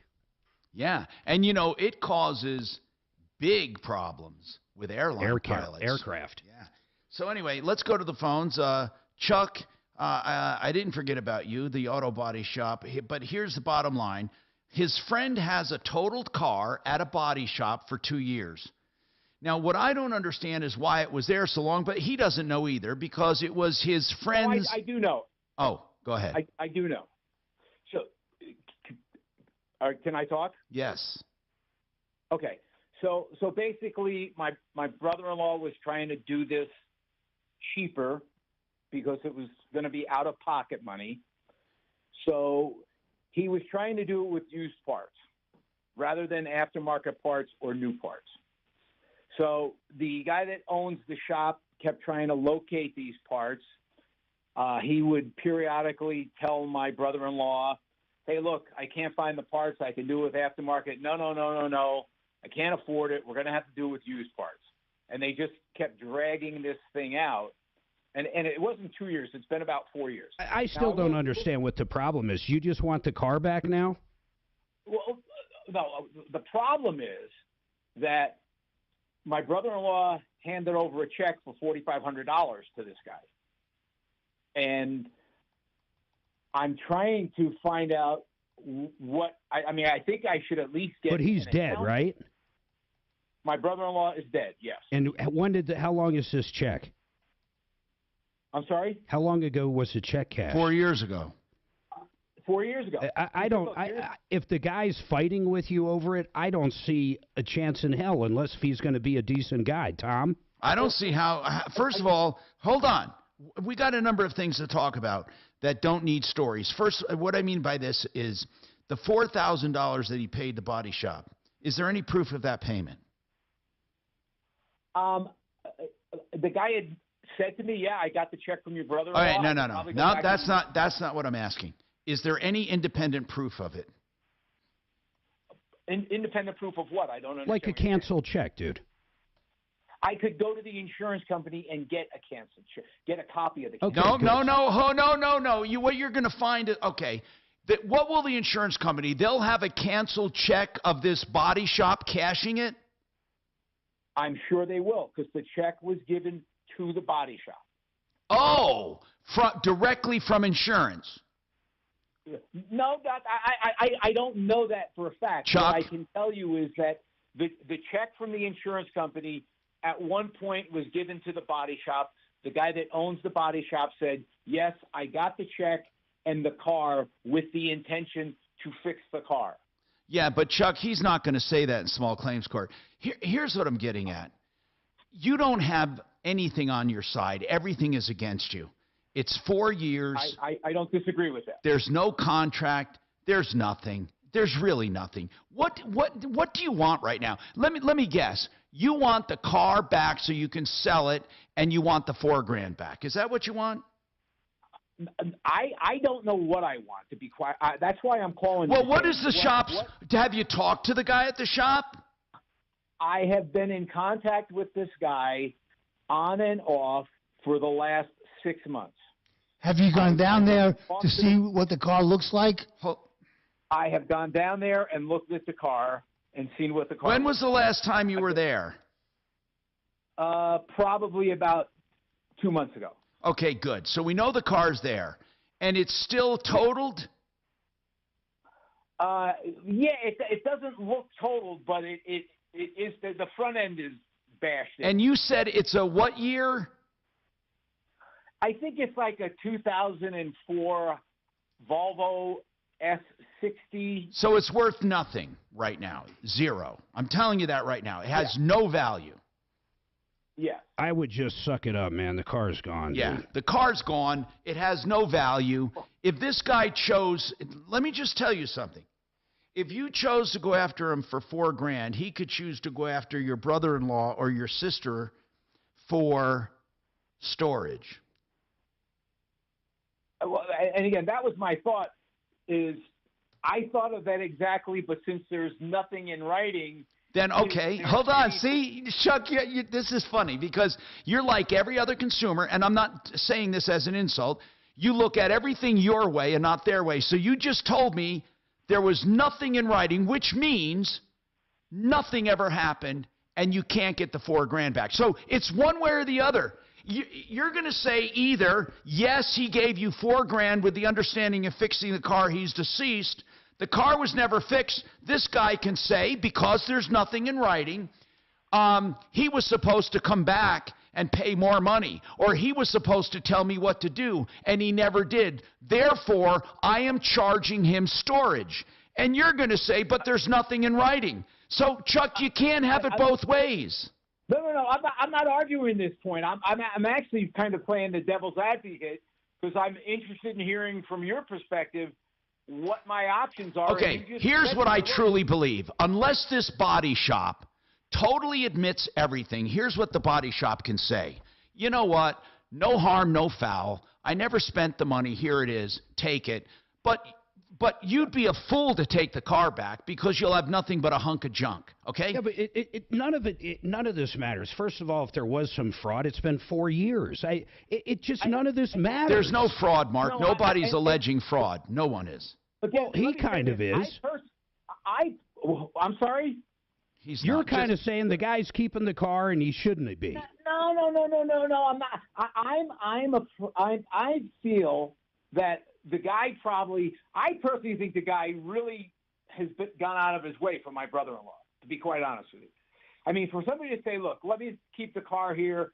I'll try to get around to it when I can. We just spent a segment on this, and we're going round and round. Chuck, here's the bottom line. You asked for my opinion. You have nothing. I would walk away unless the guy will voluntarily give you the $4,000 back. But remember this: if you go after him in small claims court for the $4,000, he can come after you for storage, and it's going to wash out. I'm telling you. Well, now, go ahead. The one thought I had is, and the one thing the guy has said to me is, look, for some reason, this car is fairly popular. As far as selling it for parts might be a possibility. Would it be worth it for me to go there with a tow truck, pick up the car, no, pull it away, and try? No. I think we lost him. He just asked a question, and I said no. There's no value in this car. People don't care about this car. Okay? I don't get it, man. I mean, you know, it was because you got to remember, it was wrecked. He's saying, what about spare parts? This guy is holding on to pennies. He's tripping over dollars to get to pennies. He's going to tow this car. That's going to cost him. You're going to tow the car. Then you're going to have to pay to have it dismantled to sell parts. And then you're hoping to make money here. Just forget about it. If anything, try to get the $4,000 back if the guy's going to be friendly and he's not going to charge you storage. I mean, I can't keep going with this. 303-713-TALK, 303-713-8255. Coming back, we're going to talk to Garage Kings, who went out and looked at a job for us on a covering done by Garage Magic, and we're going to look at it coming back. Make a New Year's resolution that's easy to keep. Help protect your identity and finances with LifeLock Identity Theft Protection. LifeLock detects identity threats you may miss on your own. And if you become a victim, LifeLock will work to fix it. No one can prevent all identity theft or monitor all transactions at all businesses. It's just a sloppy LifeLock by Norton. All right, you're next in 10, Tom. Join now and save up to 25% off your first year. Go to LifeLock.com. Use promo code NEWS. John Fuller, Fuller Law, is there to help you. And if you go to referralist.com, you'll find John Fuller. You can also find him at myaccidentlawyer.co. And trust me, the more other firms talk about how big they are, the more you need John Fuller. You do not want to be just a number, and you won't be with John. He'll take your call personally, and he's pledged only to take as many cases as he will work personally. You'll get his cell phone number, and he'll work with you personally on your case to evaluate it first. Then if you decide to hire him, there's still no out-of-pocket. It's all on a percentage fee basis, and he even negotiates on the back end to get you more money in the end. John Fuller, Fuller Law, 303-597-4500, myaccidentlawyer.co. That's myaccidentlawyer.co. During the winter here, you have plenty of pipe breaks, pipe freezes. Sometimes you have floods, fires. You know, you can have a property catastrophe almost any time. Here's the important thing. Who do you call? You don't have to think about it if you just listen. American Restoration 24/7. Put the name away. I hope you never need them. Don't let your insurance company pick the company to restore your property, because they'll pick the company that does it the fastest and cheapest, and they only pay once, and you'll never get them to pay again, and you'll be stuck with a mess. If you want it done right, you want American Restoration 24/7. Rock and his team have all the EPA certifications and skill that you need to get it done right. 8337-AM REST. That's 8337-AM-REST. Or online, amrest247.com. Call him, and maybe we can just shake things up a little bit to get at least you going forward on your own with a resolution. How does that sound? Okay, Chuck, we'll call you back. Did he even just call the body shop and ask? I cannot believe he called back. Who? Did it see Dragon? What does he want? That caller. What does he want? He doesn't know. He just wants to get some communication going. Yeah, bro. So I'm we going to gave have him your cell Scott number. call. He can't call? Every time he calls, he says, let me call you back. I'm busy. I don't have time right. Then he goes face to face, and it's like, hey, I don't have time right now. Can I call you later? By the way, do we have any number at all? Any number at all that works for Boston market? Yes. We do? Yep. Good. Give it to me. I'm getting it right now. Hold on. Hey, Suze, did I help Deborah last time? Sounds familiar. It's highly doubt it. probably. She's a nut. Let me tell you. All right, here. Got it, Mark. Go ahead. All right, Boston Market, Greenwood Village. Ready? Yeah. Hold on. Greenwood 303. Village? That's the store on Arapahoe. That's right. Oh, no. I'm talking about like corporate. Well, okay. What store did he work for? No, he worked for corporate. Oh. He had a contract with them. No, I remember the thing. I just... It was no particular store. That was a corporate placement.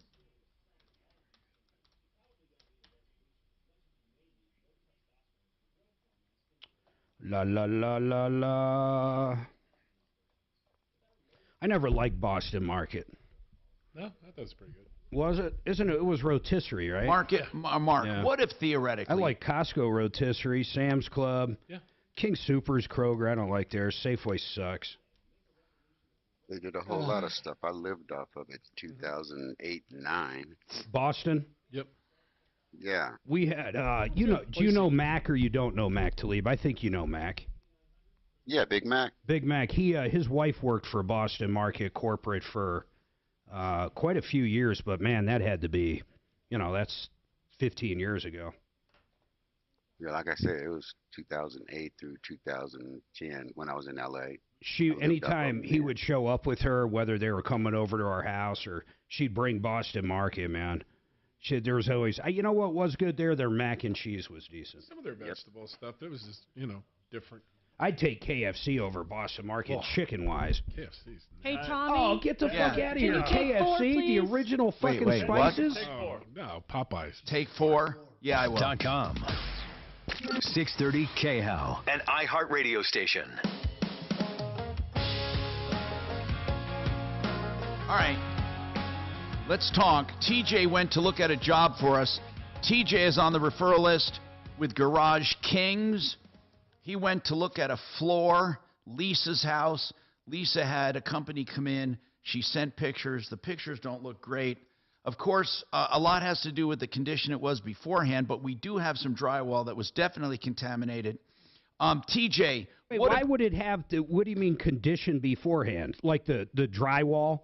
No, not the drywall. The drywall was spattered. What I mean is, sometimes when you see the floors and they go up to the egg carton and they don't complete, or you have baseboards that are bad or door jams, I'm saying that sometimes those photos could look worse than if it was a really finished area and it was done well. Even that's what I'm getting. That's all I'm saying. I'm not saying that it was a great job and it looked bad beforehand. I'm not saying that. I'm saying that the overall condition of the room can sometimes appear worse than it is, and it's not all because of that job. I think TJ will know when TJ looked at it. So, TJ, I want to talk about the job itself first on the flat of the floor, not the trim and not the sloppiness, but what about the job itself, putting that stuff down? Tom, it looks like they were in a rush. The coating's not even. Some areas aren't even coated at all, the top coat. And the flake is just coming off in your hand. Wow. TJ, it's a crap job, right? I don't like talking about my competitor, but I would not pay for this myself. Okay, now what about, were they sloppy? Yes. Well, all the splatter marks that you see, Tom, on the pictures, that's from them in a hurry, and the flake is on the roller, and it just sprays on the walls. They just didn't take their time. And what will it take? What would it take to correct it, short of redoing the whole thing? I mean, that's not in the cards, but can it be corrected? The floor, no, it cannot. Go ahead. The reason why I say that is once you put the base coat down and the flake, you have 24 hours to get the top coat down without resanding it or grinding it all up. So you got to start from scratch. In fact, even worse than that, is it going to take a lot of time? In other words, if you walked in and the floor was still cement and you got to prep it, that's one thing. Is it a lot more work when you've got to pick up everything that was done incorrectly? Yes, instead of grinding it 3 times, we'd have to grind it like 6 just to get a nice, even, fresh start. And what do you think that would cost? To redo it, you're looking at probably $8,000 for the amount. It's about 1,000 square feet total that her job was. How much did they charge her? I don't remember. Tom, do you remember? It was going to be about $6,500, I believe, for the original job. If they had done it correctly, they took half of it down. Right. I mean, the other issue, the main issue, fixing it is not the issue. It's the walls, and they didn't tarp off her furnace. So now all that dust is in her HVAC system. Oh, my God. So she needs to get Monster Vac or someone out there. Right. It's horrible. She showed me a filter for 30 days, and it was completely filled in with dust. Yeah, that has to be clean. Tom? No. I don't know the legality. We're going to have to figure that out. But in any case, I'm in touch with the guy, and we need to just get a quick note from you. And this woman might have, I'll tell you what, she may have a good claim to do $7,500. First of all, she didn't pay the second half, which is good. So if she gets $7,500 in a small claim, I wonder if it could have damaged that furnace. Could she have even more damage, TJ? Do you know? Well, I think the filter probably caught it, Mark. That's the thing. I think the filter would catch the big stuff. But TJ, I can't tell you how appreciative we are of this. If you can, just write up what you saw, I appreciate that. 303-713-TALK, 713-8255.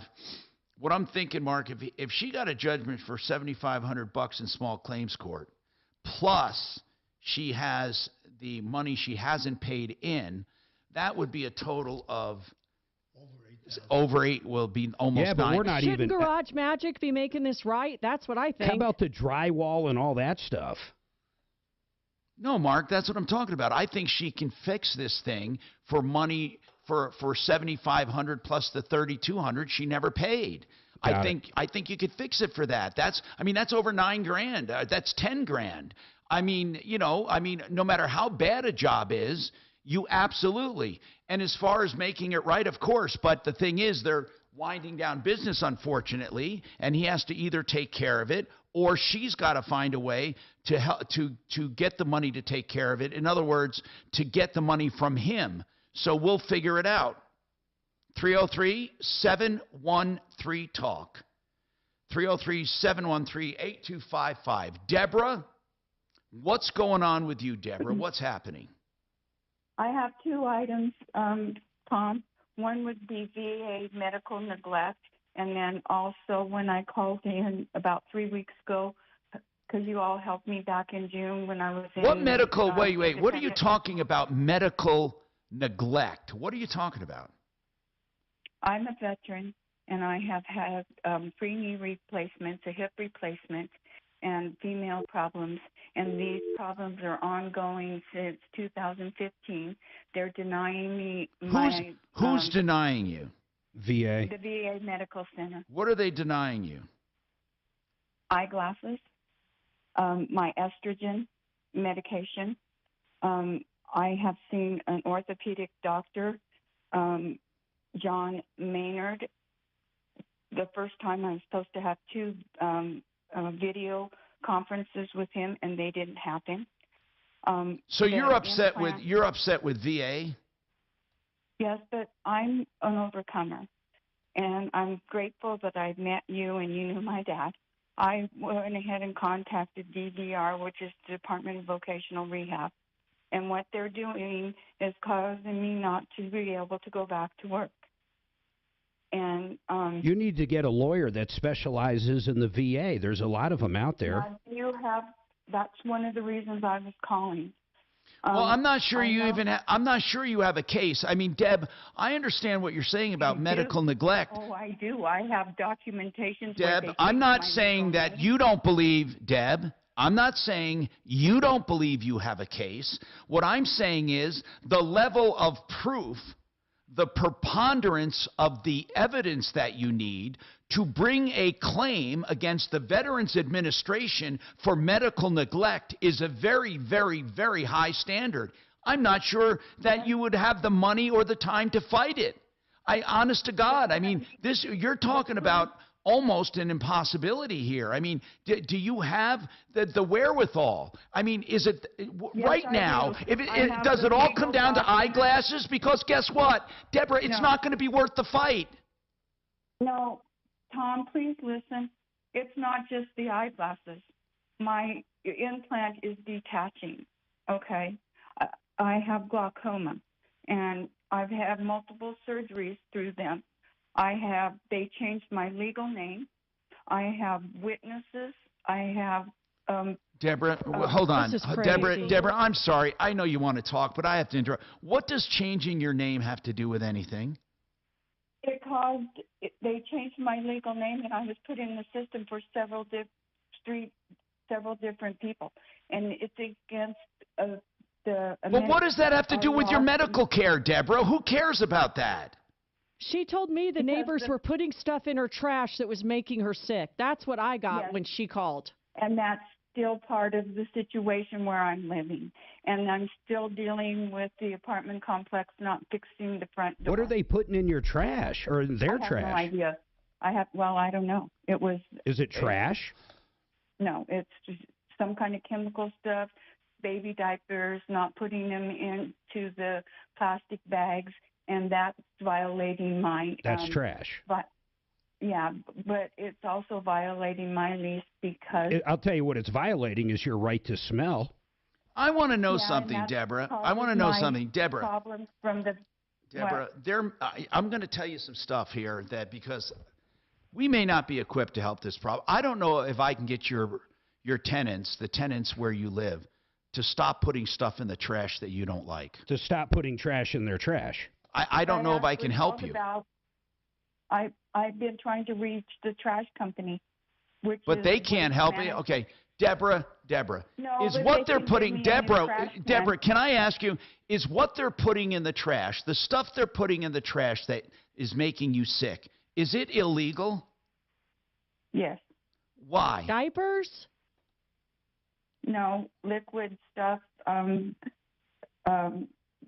boxes. Trash. That were... Trash companies would notice if there was illegal stuff being dumped, and they would handle it. You're telling me that do you know which neighbors are putting the illegal dumping stuff in the trash? Guys, it's evident she needs different help than us. I mean, just wait a second, Deborah. I have evidence. Okay, what kind of evidence do you have? Deborah, I just want to get the phone number to Waste Management so I can get a new trash can, put it out, and bring it in. Okay. That's all you want? Yes, and I have been trying, even through the management company or on the internet. You want a new trash can? Yes. You have your own trash can? Each tenant has their own? No, I have the Waste Management, and I can't even get through to Waste Management. How does that solve the problem of your neighbors putting trash in their trash can, you getting a new one? I'm always home. I'm home on the day that they do it. I put it out. I'm in a bunny hole. Just before they come, and then I bring it back into the garage. Okay, so if you get a trash can of your own, a new one, that'll help. No, the Waste Management trash can. In my lease, it says that because it's also broken now. It's not the same one I had when I moved in. I know, Deborah. Deborah, when I say a trash can of your own, I'm talking about a Waste Management trash can. You want a new one for yourself, right? Yes. Okay. And I can't get this phone number or get through to waste management in this area. 866-909-4458. Wait a second. 866 909 909 4458. 4458. Or the local is 303-475. No, I was kidding with Tom there. It's just Hey, listen, do me a the favor. The 866 is the right one. Yeah, and Deborah, hold on. We'll give it to you. We're going to give it to you off the air, okay? Hold on. We're going to give it to you off the air. 303-713-TALK, 713-8255. We'll give it to you off the air. As far as VA, really, I don't know what to do about VA problems where people say they have medical neglect. Because you're not going to find an attorney to take the case. That's the God's honest truth. You're not going to, okay? You're just not going to. Unless there was such malfeasance, malpractice that was so obvious that anyone looking at it would say, oh my God, you are being mistreated. And that's not what's going to happen. That's the problem. And if in all seriousness, if she seriously just needs glasses, I bet we can get that figured out for her. That's right, if that's what she wants. That's what I was trying to get at. We have more coming right up. What's up, Frank? I think that there was a bill just recently. This is Denver's Talk Station with Tom Martino now. Leland Conway at 2, 630 KHOW, Denver. Now, Impact Traffic. This report is sponsored by Discover. Not too bad of a drive if you're out and about this afternoon. We do have a wreck southbound Pena at Green Valley Ranch Boulevard. Some slow speeds on that stretch up to it. Other than that, though, just some volume northbound I-25. A little heavy through the downtown area and again near 84th Avenue. 270 crowded across Commerce City right now. And bridge repair going on westbound I-70 between Sheridan and Harlan. That's going to add about 5 minutes onto your commute. Your Fox 31 pinpoint weather. Chance of some light snow later this afternoon. High near 30. Getting down to 17 for the low. Tomorrow partly sunny, 33. Sunday mostly sunny, high near 40 with a chance of snow Sunday night. Right now it's 22. With your Impact Traffic and weather, Katie Mitchell, 630 KHOW. We could talk about how complicated. All right, Tom, you're coming up next in 10. Or we could talk about how with Discover you can redeem your rewards for cash in any amount at any time. Talk about amazing. Learn more at discover.com/redeem rewards. Terms apply. You know, Century RV advertises on this show, especially on Car Day, because they know people are looking for deals. And you can get great deals for RVs, whether it's a trailer, a bumper pull, pop-up, fifth wheel. They have beautiful new fifth wheels with the living area all on one level with storage underneath the whole thing. Oh, my God. I think it's called River Ranch. They also have motorhomes and other RVs. Why don't you check them out? CentryRV.com, 303-453-1111. Hey, Harris Family Law does mediation. That message, I can't get enough of that message out because it saves tens of thousands of dollars in some cases. Rich Harris is a skilled mediator. Please call them and ask about the mediation services. It's a whole new experience. It takes the heat out and makes it a better experience. Of course, if you want Harris Family Law just to represent you in a conventional divorce, they can do that too. They do unbundled services, which means they'll do any part of the divorce or the whole thing. HarrisFamilyLaw.com, 303-515-5000. Hey, it's Rod. I screw up her routine. She'll be like, are you going to work? Well, yeah, I thought I was. Do I need to go now? Yeah. Do you want me to go now? Should I hurry? I'm in the car. I'm leaving right now. Troubleshooter Show, what is your first name? Nobody here. I have no idea when, like, should he be on this? What? Oh, okay. Yeah, okay. I just didn't want, like, I know they need to be going on. Troubleshooter Show. No, Tom's remote. Oh, he is? Okay. So we're good. Okay, great. No, but we'll be going. I'll get out of here. Yeah, we'll get out of here this Uh, time. And it's, I have been in meetings all morning. I didn't see your email, but it's Christine Gavin, and I can reach out to her if you want me to. Yeah, his spots are old as fuck. He just told me. Yeah. I'll fix it. Tell her if she doesn't get a handle on it, I will. And they love when I get involved. No. I bet sales goes, Susan, fuck, would did you someone wanna talk call to Tom Mark? about something? No, let's say, Liz, could you please handle this? You're his punching bag. Liz actually told my wife. Oh, I don't believe you're going to say that. She actually told my wife. I was mad at you. Men like your husband is why I my haven't goodness. gotten remarried. Yeah, it's the reason I won't get remarried. Men like your husband. Mark, She meant you're it as a definite compliment. type. And I'm probably her biggest client. And the easiest. That's debatable. Self-order, you're saying she can self-order her glasses No. with the Office of Mark Community is Care becoming at the VA. So how many did he have? Right. So 57. Perfect. What is that? Now, one thing I can't track is fire sales, and also if he has other team members under his name, that might count. But just his name alone, 57. And then you had, 75 or. and he was 101% over, and you were 106. 106 and 0.1 or something. I love it. Thank you. Okay. And the only thing, Mark, it's hard to judge with some of these places because they have the person's. I will. Thank you so much. Yeah, that's what I thought too. I But I will understand. be sure our deputy gets her all this All right. information. Hey, Thank Tom. you. Yo. Bye bye. So, can you hear me? Yes, sir. Yeah. He's got Talib's mic now. Yeah. What? Okay, there you are. So, listen to this, man. Glenn Beck does a commercial during the show. He does it for this guy, Troy Hansford. Yeah, I got it. Yeah. And he says that Troy sells more homes for more money than any other realtor in Denver, period, end of story, okay? Right. So I tell Frank this. Frank pulls up the actual MLS numbers. In the last 365 days, that other dude has sold 57, and he sold them at 1% over original asking price. Frank has sold 75 at 106%. So Glenn Beck is lying like a motherfucker. Right. I didn't think you could do that being an endorsement. He's doing, unfortunately, what he's told. That he's just going by whatever script he's given. Okay, well, everything I've looked up on from the federal government about endorsements, he's not supposed to do that. Of course not. Of course not.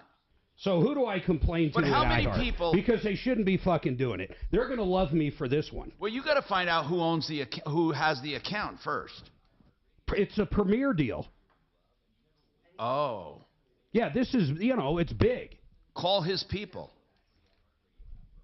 I think it's told. I'm going to start saying Frank sells more homes in 1 fucking hour than Troy Hansen or whatever the fuck his name is sells in 8 years. So I might as well start making shit up. Why don't you just call Troy Hansford and tell him to correct it? You know what? That is exactly. Thank you, Tom. I lost logic there for a minute. That's what I'll do. Tom's a genius. He is. That's what you do. And he did it sitting down. Thank God. 15 seconds, A little guys. pressure on his brain. Afternoons 4 to 6. Hey, it's Dan. Join me today at 4. We'll dive into the latest craziness from D.C. and from the loony left right here in Colorado, and we'll have a lot of fun doing it. Join me at 4.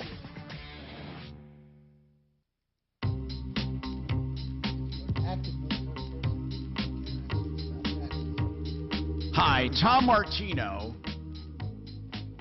your troubleshooter. 303-713-TALK, 713-825. I can't hear him. Talking to you. Can we not hear? Mark's talking to you. I can hear you, Mark.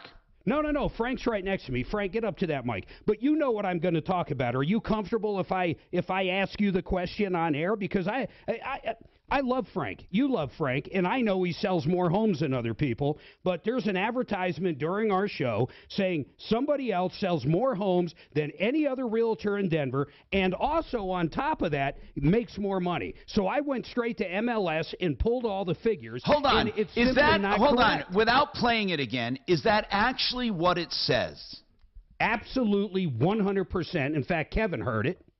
It says more that he sells, not Frank, but this other guy supposedly sells more homes than anyone else? Anyone else in the Denver metro area, and for more money. And it's not. That is simply not true. It's simply not true. Why don't you compare Frank Duran's numbers with that guy? Okay, in the last 365 days, Troy has sold 57 homes. He has sold them at an average of 1% over the original asking price, or 101%. Frank has sold 75 homes at 106%. Both of them are higher. Frank, am I saying this stuff correctly? Yeah. The only thing we don't know. Hold on. Get up. Hit talk, though, Frank.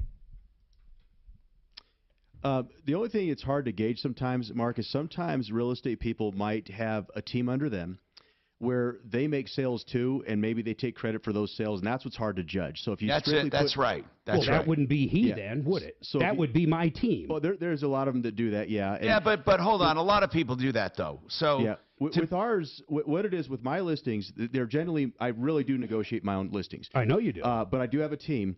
But some team members, what they'll do is they'll say the name of the person, but they have like 10 people under them, and they'll take credit for those sales and say that person sells more homes than X. Even though they didn't touch the deal. Well, Mark, hold on. But what Frank's saying is, even though exactly what Frank's saying. Even though they didn't touch the deal, if they're talking about Troy Hansford, they could be talking about his team as a unit. Well, that's not what Glenn says. He says Troy has sold more. That's what he says. I mean, besides MLS, how would you even look at that? Well, I think to be fair, just think, honest to God, I don't know if it is or not, but I just don't like it. No. I understand that, but here's the deal, man. The deal is, I'm knowing Glenn Beck as I do, he would never purposely say anything he didn't think was true. Of course not, and I don't think Glenn would either. Okay. In fact, when he used to do the Christmas shows, I thought it was awesome. Yeah, and I think that probably it's a scripting thing somewhere. Here, I want you to hear it, Tom. We got the audio up. Hold on. Troy sells more houses for more money than anyone in Denver. Well, that's just not true. Yeah, that's what I'm saying. So who do I even talk to? Well, to be fair, if it was hold a on. local sales rep, I would go to him. To be fair, we should talk to Troy and say, where did the script come from? Okay. And by the way, I want to say something else. Everything I've heard about Troy has been positive. So, I've never heard anything negative about him ever. Right. So I just want Never have we had a complaint on him, but I'll tell you this, Frank has bought and sold so many homes for me and you, it's crazy, and I know how many he sells. No, I know that, but... And he would never fabricate anything. Yeah, and we're assuming, hold on now, by saying that, we can't assume that even Troy did that. He may not have written that script. So maybe his agency did? Yes, that's what I'm getting at. Some of these professional liars that people hire. Okay. You know, I mean, when I talk about professional liars, in advertising, you have a lot of liars. Not all of them, but a lot of them. A lot of agencies lie. Not all of them. Again, you know, look, it's all buyer beware. Yeah. And you know, obviously, Frank is not the one bringing this up, by the way. No, not at all. I want to make that clear. I heard it and I emailed Frank. That's how it went down. I said, hey, Frank, is this true? I just heard this commercial and I thought you were the leader in the Denver area. Right. And guys, in reality, boy, oh boy, it's, you know, there's actual teams out there that can also claim they're the leader in the Denver area. I know of one, I won't say the company, but you hear the name all the time, but the person, from what I'm told, does not really go on the appointments. And they say they sell more homes than everybody in Denver. So if I got a brokerage, not just being a realtor, my own brokerage, and called it Mark Major Brokerage, and I had 100 realtors working under me, well, then I could claim it if we had those sales. We got to take this break or you're going to holler at me again. Bye. More coming up.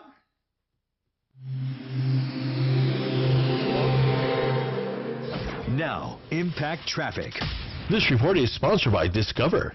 Not too bad of a drive if you're out and about this afternoon. We do have a wreck southbound Pena at Green Valley Ranch Boulevard. Some slow speeds on that stretch up to it. Other than that, though, just some volume northbound I-25. A little heavy through the downtown area and again near 84th Avenue. 270 crowded across Commerce City right now. And bridge repair going on westbound I-70 between Sheridan and Harlan. That's going to add about 5 minutes onto your commute. Your Fox 31 pinpoint weather. Chance of some light snow later this afternoon. High near 30. Getting down to 17 for the low. Tomorrow, partly sunny, 33. Sunday, mostly sunny, high near 40 with a chance of snow Sunday night. Right now, it's 22. With your Impact Traffic and Weather, Katie Mitchell, 630 KHOW. We could talk about how You're up next in 10, Tom, right after this. Or we could talk about how with Discover, you can redeem your rewards for cash in any amount at any time. Talk about amazing. Learn more at discover.com/redeem rewards. Terms apply. Job? Does your kitchen, Job?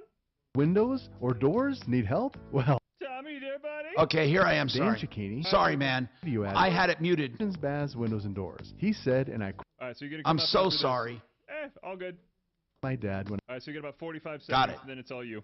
right or don't bother, unquote. Well, this is Todd Cicchini, and having grown up with that philosophy, it's now my responsibility to pass it on to the third generation of our family working at Dunright, and all the other folks that work here also. Quality, dependability, fair pricing, treat people like you want to be treated. A bathroom like a spa, a kitchen like the morning sunrise, windows and doors that make you proud, that's what we strive for. Hi folks, this is Dan. Susan and I are very proud of our legacy, and if our Dunright family can help your All right, for real this time. 10 seconds. counters and floors, and even replacement windows and doors, you have our word we'll treat you right at Dunright. 303-722-2295, 800-362-8370, or drhi.com. If you came across someone struggling with hunger, Well, I'm just an idiot. would you notice a 16-year-old... Between the two of us, we'll get this right now. To help feed his little sisters? Or a mother who's... I promise you. 15 seconds. I am the 1 in 8 Americans who struggle with hunger. I am hungered in America. Hunger can be hard to recognize. Learn why at IamHungerInAmerica.org. Brought to you by Feeding America and the Ad Council. So when we're talking about retirement, I really want to tell you about this simple plan. A guy called today and said, what should I do with the extra money I'm making? I can live off of my previous salary and I got a raise. And something conservative like become the banker could be the answer. That's a simple process where you get a life insurance policy and overfund it on purpose. It only takes a few $100 a month to build up an account, and it grows tax-free if you do what Joe Chiano tells you, the certified financial planner. That's becomethebanker.org. It's an element of retirement to get you some money through your life. Now, talking about elements for retirement, what about a whole plan? Retirement Planning Center of the Rockies can help you there, and they're helping me. In other words, they're a sponsor of this show, but honest to God, I truly use them. Retirement Planning Center of the Rockies, rpcenter.com. Now, when you call them, they'll meet with you as many times as it takes for you to feel comfortable. They'll do a free evaluation and tell you what they can do for you. 970-663-3211. They'll meet with you by Zoom or in person, whatever it takes for you to feel comfortable. They can handle investments, and they can handle all kinds of insurances and legacy, you know, like your estate planning and all of that together in one plan, and they will counsel you. That's rpcenter.com, rpcenter.com. Along the Front Range, in the mountains, and on the eastern plains, if you need help with a septic system, Boonstra Excavation is the name. Now listen, here's an easier name to remember, although I love the name Boonstra. SepticColorado.com. That's the website for Boonstra, SepticColorado.com. For every element of your septic system, they can fix, repair, replace, or do brand new, whether it's the leach field, the pump, the alarms, whatever. 970-278-6151. SepticColorado.com. Weeks ago, he was working on his airplane. Well, I'm not going to go into it now because Hey, we're on. Tom. Yeah. Okay, so listen, I don't need it right now, and I don't even want it today. But I know you got a lot going on. But when you have time this weekend, I shot you 2 emails last night. If you could get to those. Because I'm trying to finish up year-end stuff for you. Good. But again, you don't have to do it today because I won't even look at it today. Okay? Thank you. All Can you, Tom, can you do a jumping jack for us? Mark, stop it, man. Who better get a burpee? Oh, a burpee. Good one. Come on. Oh, my goodness. I bet he'd break in half.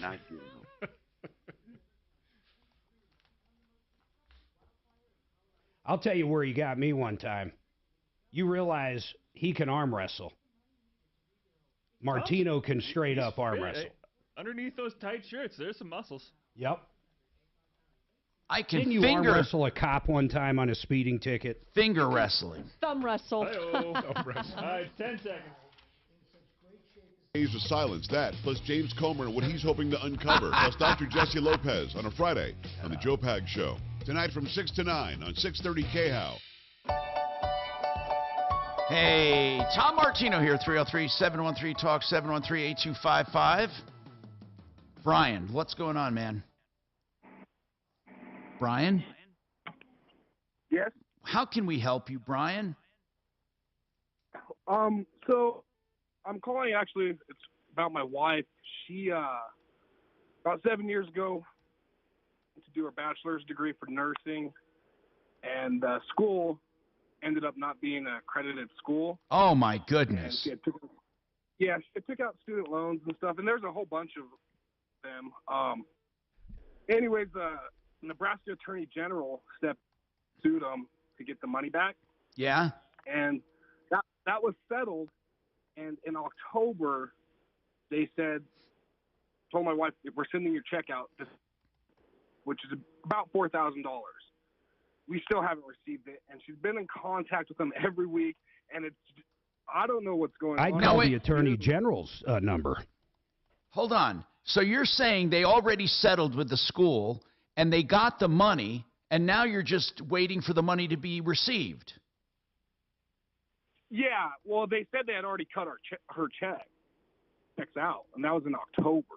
Their settlement, Tom, was they were going to pay back those particular students that were part of the action.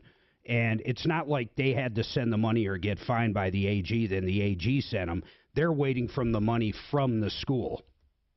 And the school made that settlement with the AG.